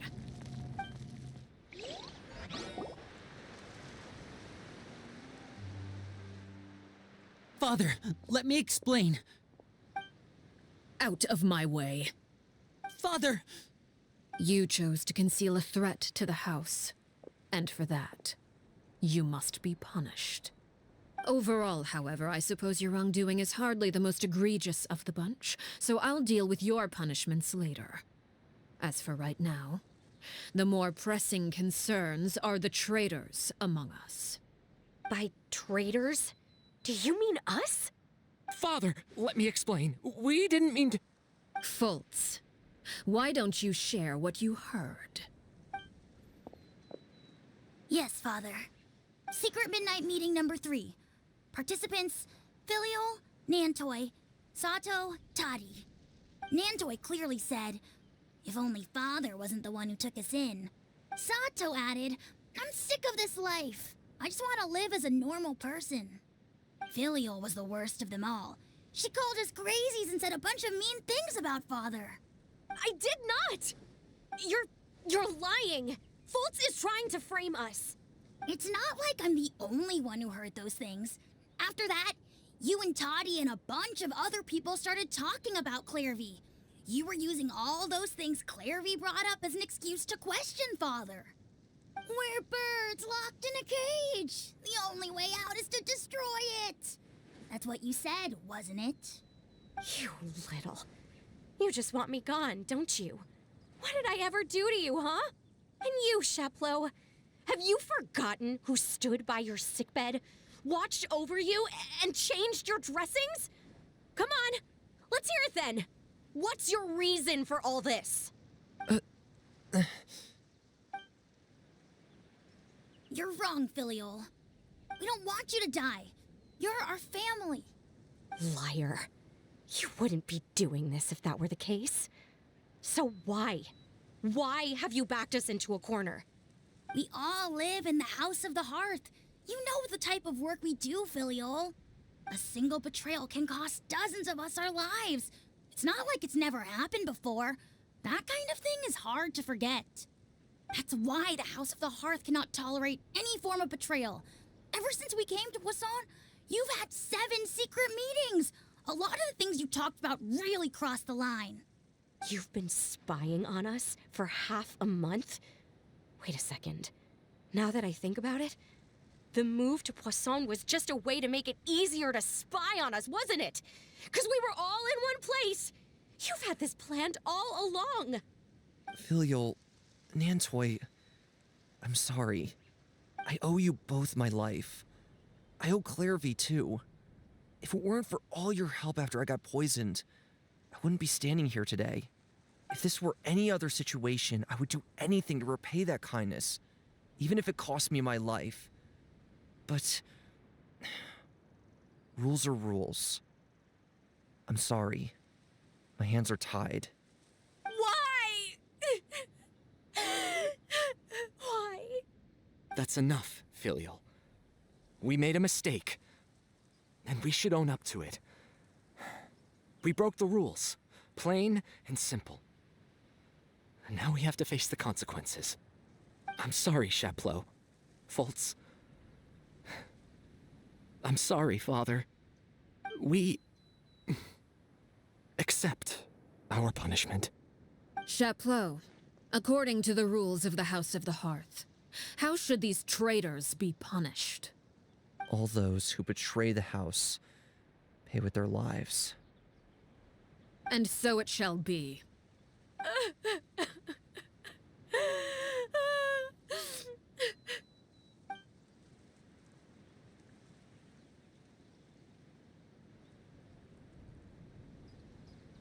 Father, please wait! Something you want to say, Linny? Please reconsider, Father. What Filial and the others did, does it really count as betrayal? We all come from broken families. From the very first day we joined the House of the Hearth, we wanted nothing more than to make it a real home. But the truth is, none of us know what a real home should look like. I'm not saying I have all the answers. All I know is this.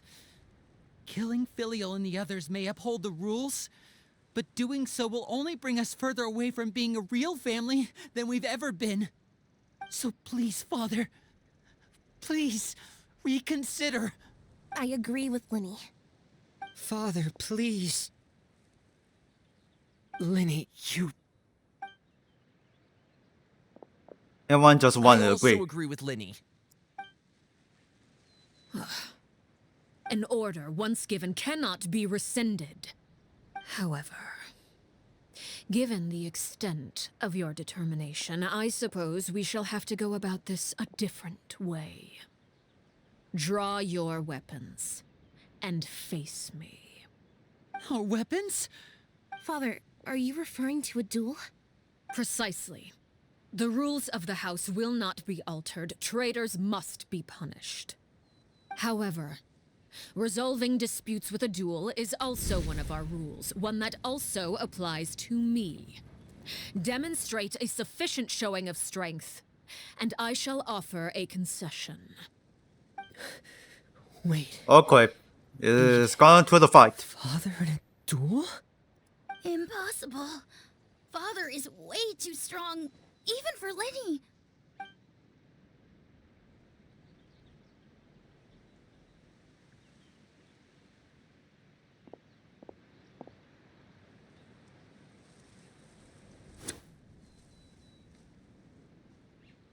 Magic card.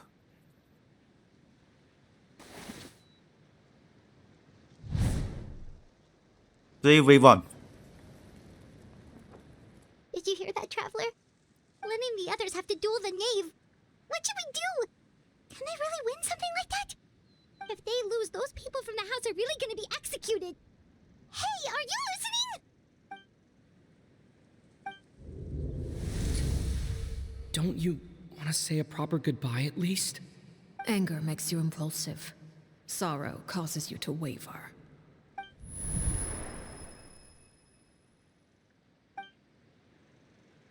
Oh. Looking at that expression on her face, she seems really serious about this. Guess that means there's no chance she's throwing the duel on purpose, huh? When guests are around, families are often on their best behavior. And any disputes are less likely to escalate. When the time comes, make the choice that you deem most appropriate in the situation, and lend your help to the House of the Hearth. What's wrong, Traveler? Hey, where are you going? Traveler? I did like see for myself what the four of the furry hypergirls can do. You're asking to join the duel against the knave? If that's okay. I'll allow it. We do have a ready-made dueling ring at our disposal, after all. All I would advise is this.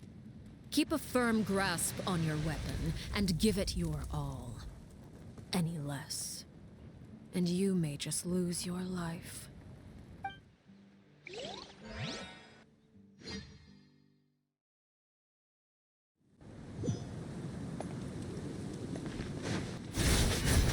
Is it my turn now? With these rising flames! Watch out for Father's movements! Spare your energy. Running is of little use. Okay, his weakness is frozen. Hang in there. Oh, Just lovely. With these rising flames. Oh, so sorry. Is it my turn now? I really have to draw my blade. Then... Closer now. Let's dance. It's my turn. Now that's a light. Oh, of course. It's my turn now. Over here. Spare energy. Money's no use. Wait.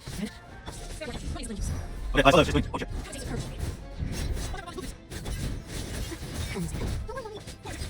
Spare energy. Money's no use. Over here. Is it my turn now? Spare energy. Money's no use. Closer now. Protect yourself. It's my turn now. Spare energy. Money's no use. Oh, come. With these Yeah, rising yeah. flames. What's her? Let's dance. Takes it personally. Wait. Fine, fine. Look at this. Just like Go. I'm leaving. It's my turn now. Spare energy. Money's no use. Not bad. You have to stay away from that. It's my turn now. Spare energy. With these rising flames.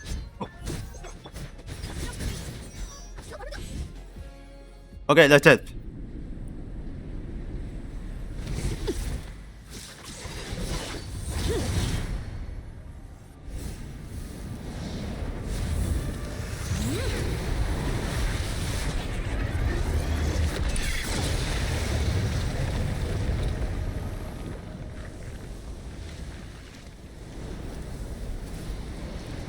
But it's now weird.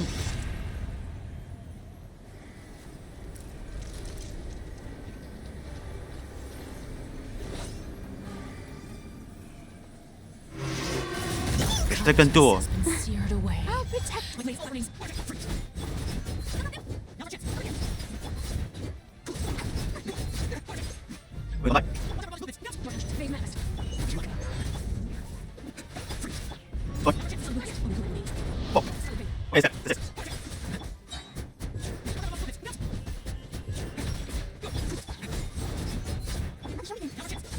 Hmm? That's all?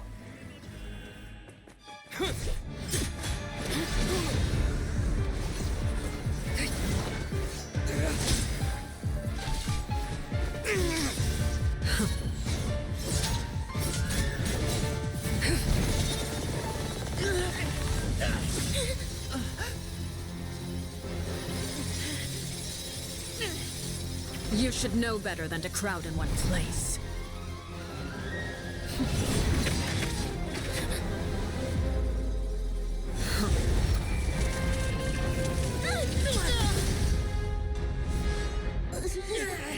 Oh, I know.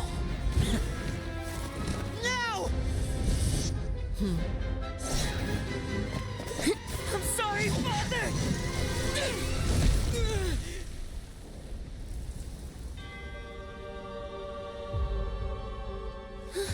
Jesus. That hurt. Sorry for what? This pitiful excuse for an attack.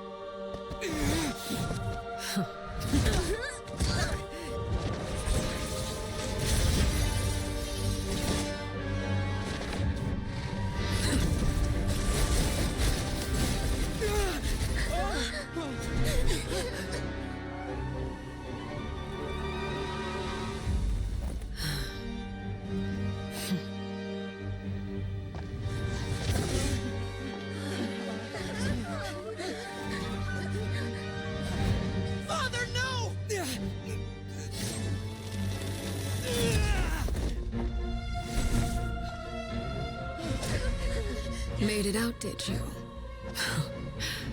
You're stronger than I expected.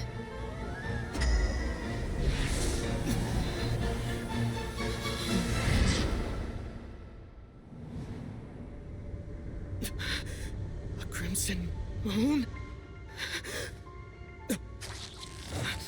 I can't move.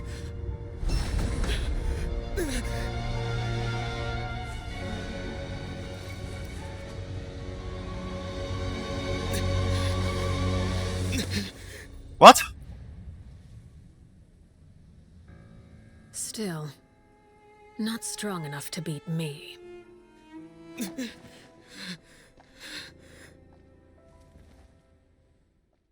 Yeah, I those just called this 12.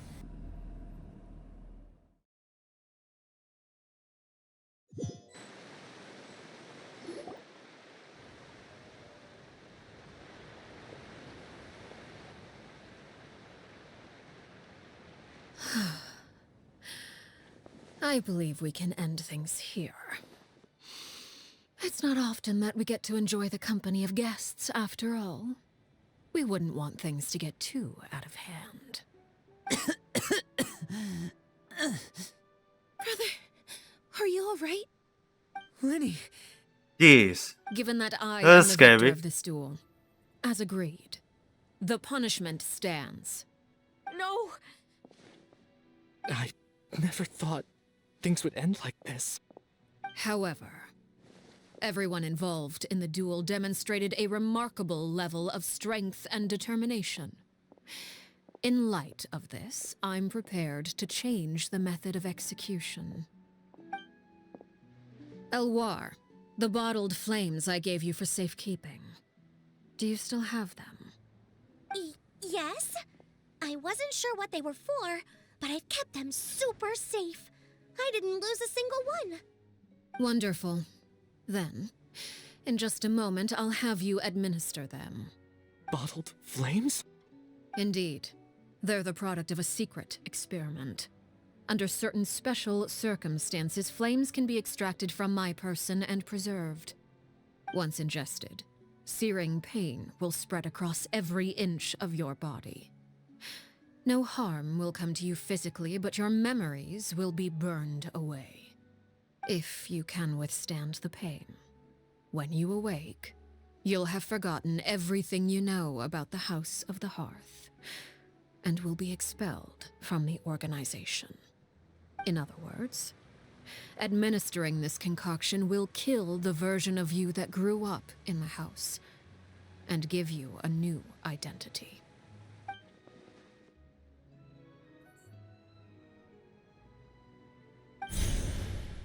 Memory is a mysterious thing indeed. Losing a portion of your memories will alter your sense of self.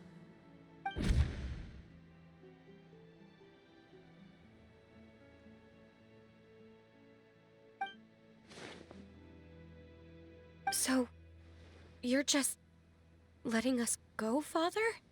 You misunderstand. Memories are extremely important. Once consumed by flame, the version of you standing before me will die, and our secrets will die with you. So no, I don't intend to just let you go, because the person who survives will be nothing but a stranger. Even so, I won't have to live in fear anymore. I'm sorry, Father. I'm sorry I let you down. But I really... Don't cry, Filial. You haven't left the house yet, so there are still rules to be followed, yes? Remember what I taught you.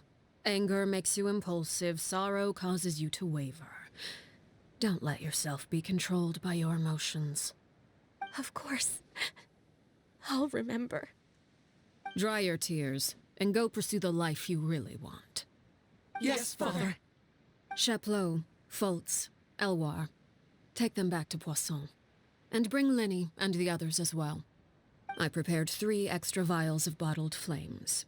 As for whether to take them, the choice is yours. Goodbye, children. The next time we meet, I will no longer be your father.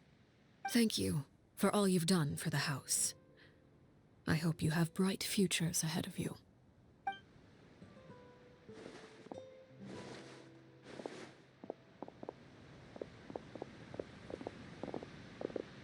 Father! Let's go. Okay, they're back on the Poisson.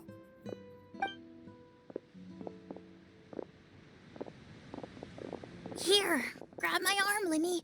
I'll help you walk back. Thank you.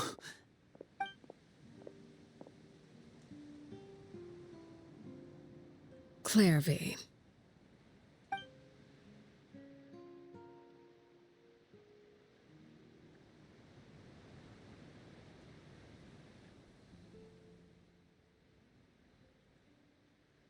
Oh, just waiting for the Can night we talk can now? discuss him.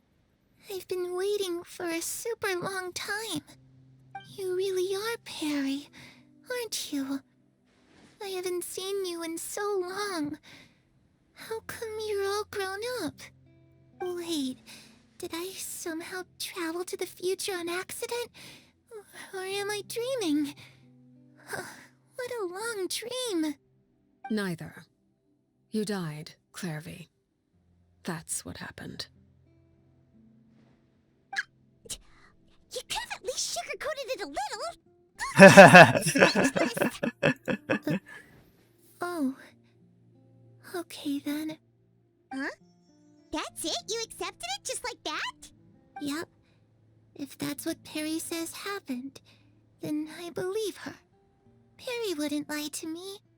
Plus, I don't really need to know why I'm like this. I'm more curious about what happens in the future. If you're a harbinger now, Perry, that means Mother is gone, isn't she? Can you tell me about it? I want to know what happened to her. And to me. You never stopped trying to defy fate. At first, no one believed you. You could only vent your frustrations to the moon. In fact, you often sought comfort in the night sky. You wanted to see the aurora, so one night we promised each other we would go to Snezhnaya to see it together. Later on, you tried to run away, but you were brought back each time. Mother spared your life, but it wasn't out of kindness. Instead, she decided to make an example of you by slowly torturing you over time. That way, the other children would know what happens to traitors. Still, you never gave up. Mother hoped that through ruthless duel after ruthless duel, she would be able to crown an ultimate victor among the children she raised. But you called on everyone to unite, to fight to a draw in order to reduce casualties. Your efforts may have only delayed the inevitable, but still. You gave them hope. You tried everything you could think of, but every attempt ended in failure. Still, you never turned your sword on Crucibina, and you never turned it on me. On that gloomy day, you told me, "For the last 16 years of my life, I've done everything I can to fight for freedom. But now, I realize that the only freedom I truly possess is the freedom to choose to die." I never imagined I would say something like that. I must have been feeling really worn down. But somehow, I still think I understand. According to Mother's plan, only one of us was going to make it until the end. And I always hoped that person would be you. If I could do it all over again, I still don't think I would make a different choice. Even when I first met you, I knew you'd be able to do what I couldn't. Is that so?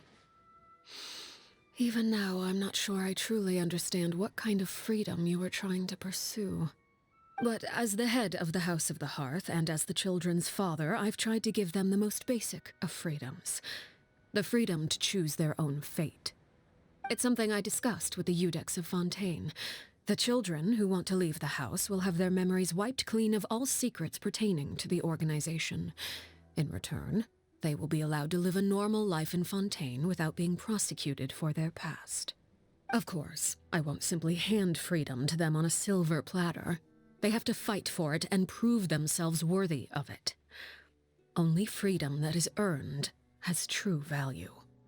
That's more than enough. That's exactly the kind of life I was fighting for. You know, Perry, I think you're a pretty amazing king, and a really great father, too. I'm really happy that you're the one who took over the house. I guess I do have one regret, though. I still haven't seen the outside world.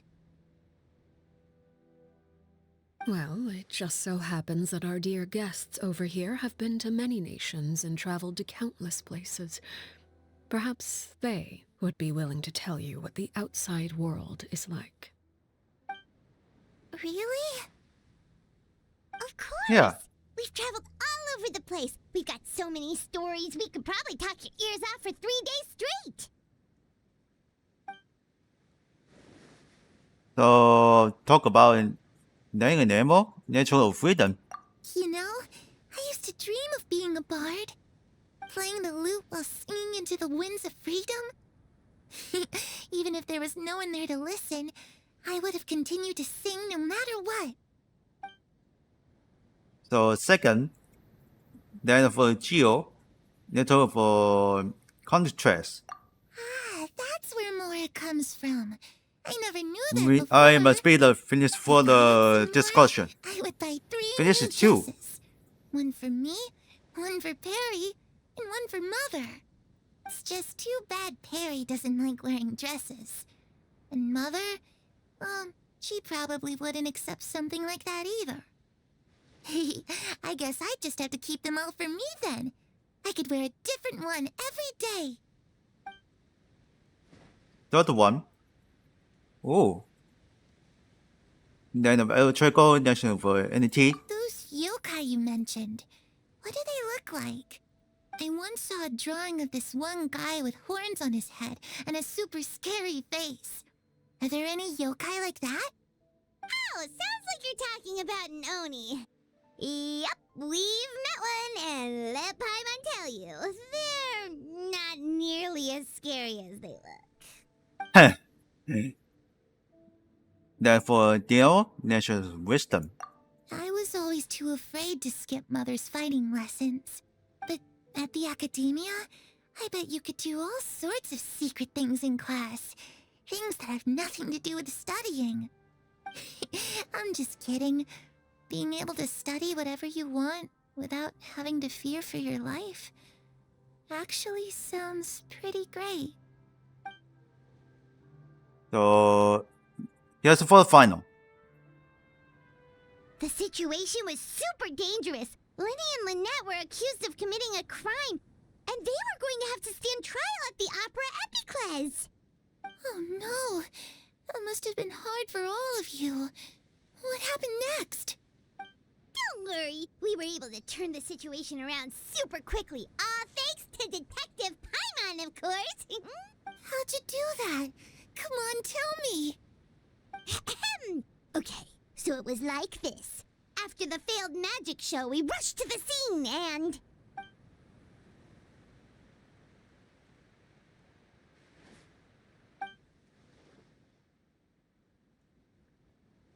Shadows don't have the capacity to learn or grow. Any new information they encounter is quickly forgotten over time.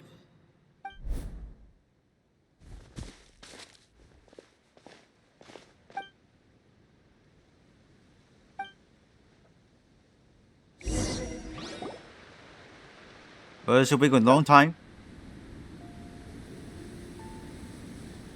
Clairvy, you've worked tirelessly from the shadows to overthrow the House of the Hearth. Now, by my authority as the Knave, I shall announce how this matter ends. You are hereby expelled from the House of the Hearth. You are no longer tied to this place, nor are you bound by its rules. You're saying that I can finally leave? I get to experience the outside world as well? Oh, I almost forgot. There's no getting older for me. Still, seeing who you grew up to be makes me really happy, Parallare. Take care of yourself. Goodbye. May we meet again someday.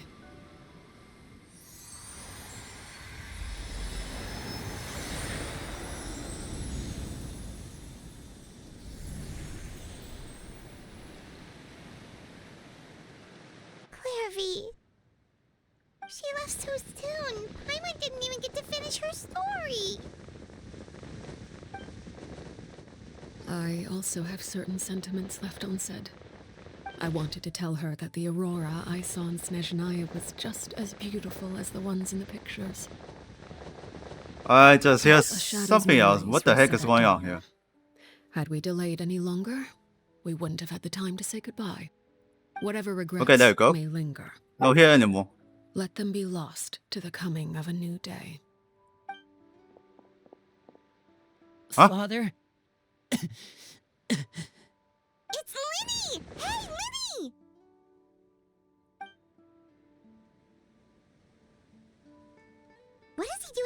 here. Let's go check it out.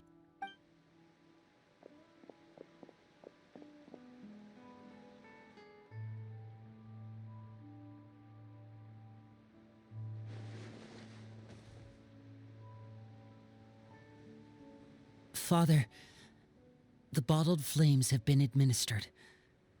Filial and the others have left the house. And you? What have you decided? Thank you for giving us that choice, Father. But we never wanted to leave the house.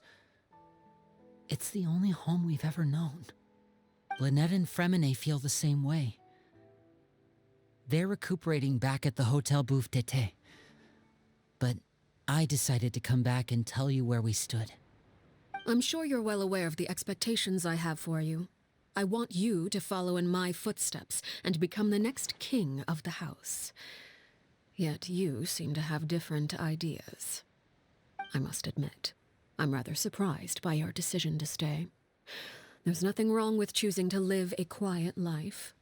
Leading this organization is a heavy responsibility, one not so easily carried by someone forced onto the throne. I just never understood what you saw in me. What made you believe I was deserving of that throne? You're brave, talented, and, most importantly, you cherish your family. You would do anything to protect them, even if it costs you your life.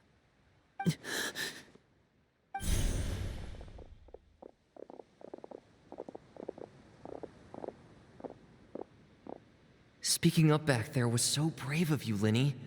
It's all thanks to you that we were able to convince Father to back down. You're a hero, Linny. Hero? Father is the real hero. Had Father gone all out during the duel, there's no way I would have walked away with my life. She must have had it all planned from the beginning, from the very moment she suggested a duel. I'm not deserving of that title. I'm not strong enough or smart enough. You're wrong.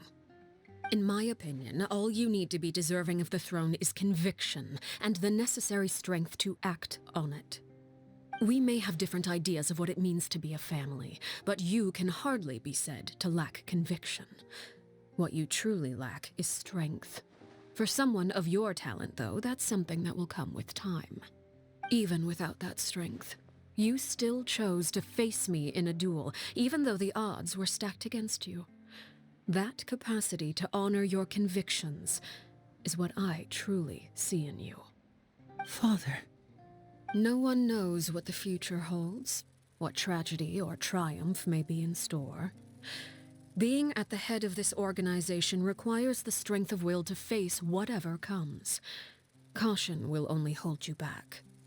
If reaching a certain standard were required to go after what you want, I would never have succeeded in killing my predecessor. Back then, there was still a considerable gap between our abilities.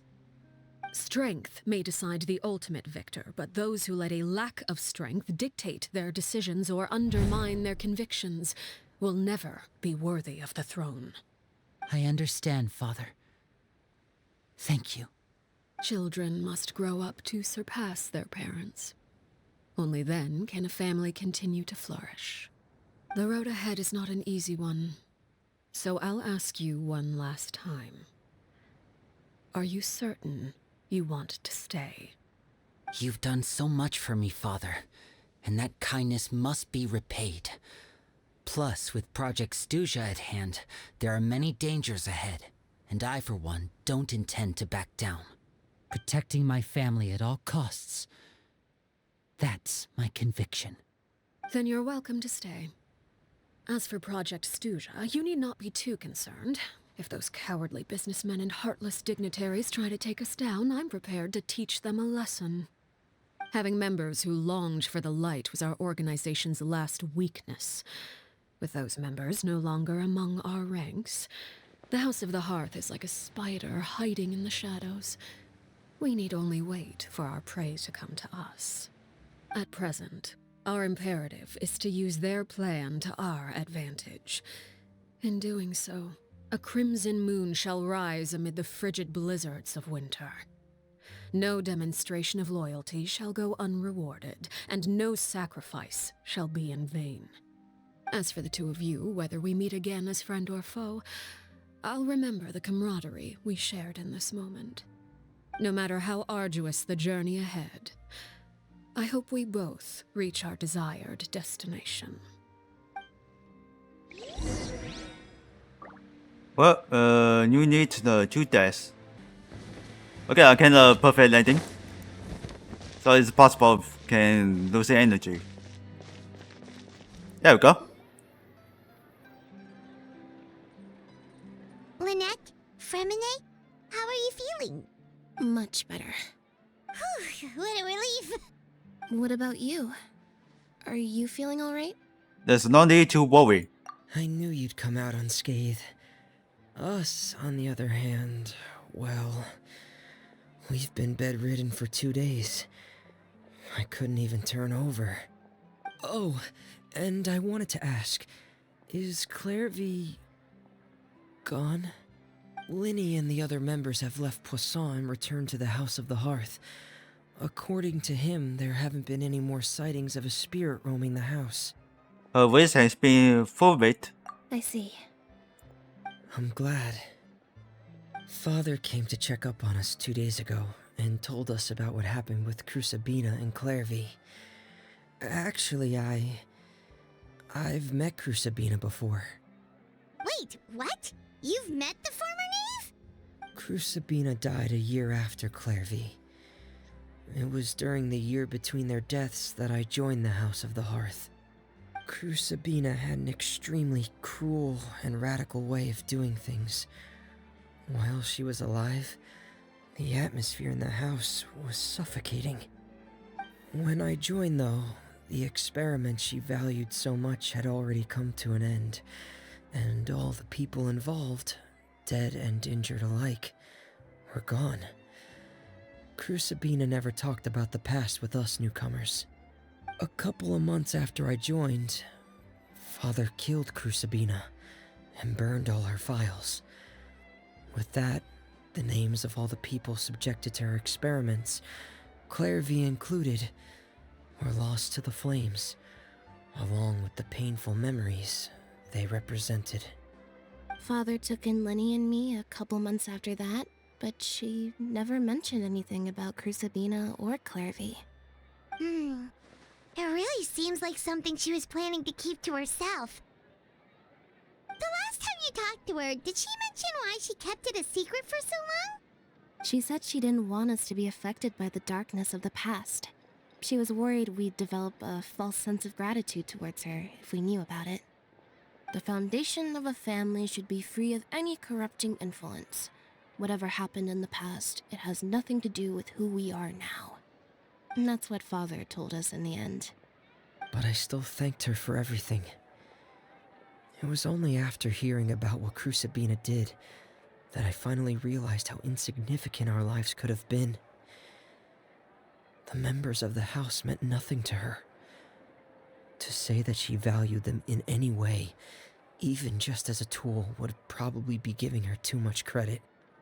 If Father hadn't taken over the House of the Hearth, I probably would have already... She stabbed you in the end.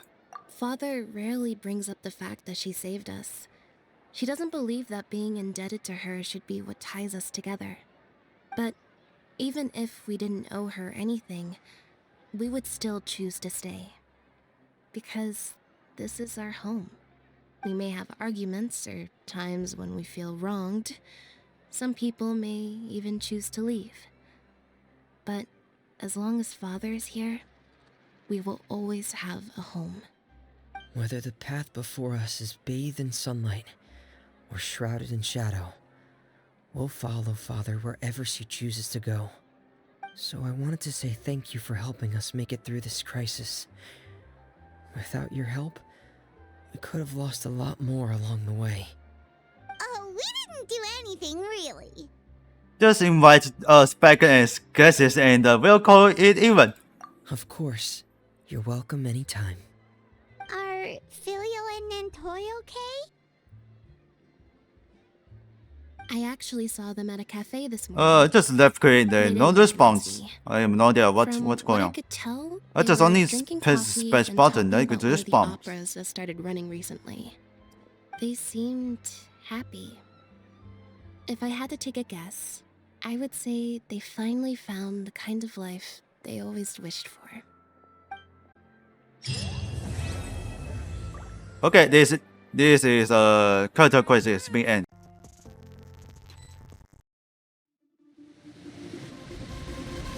Hey, traveler. Hi, Mom.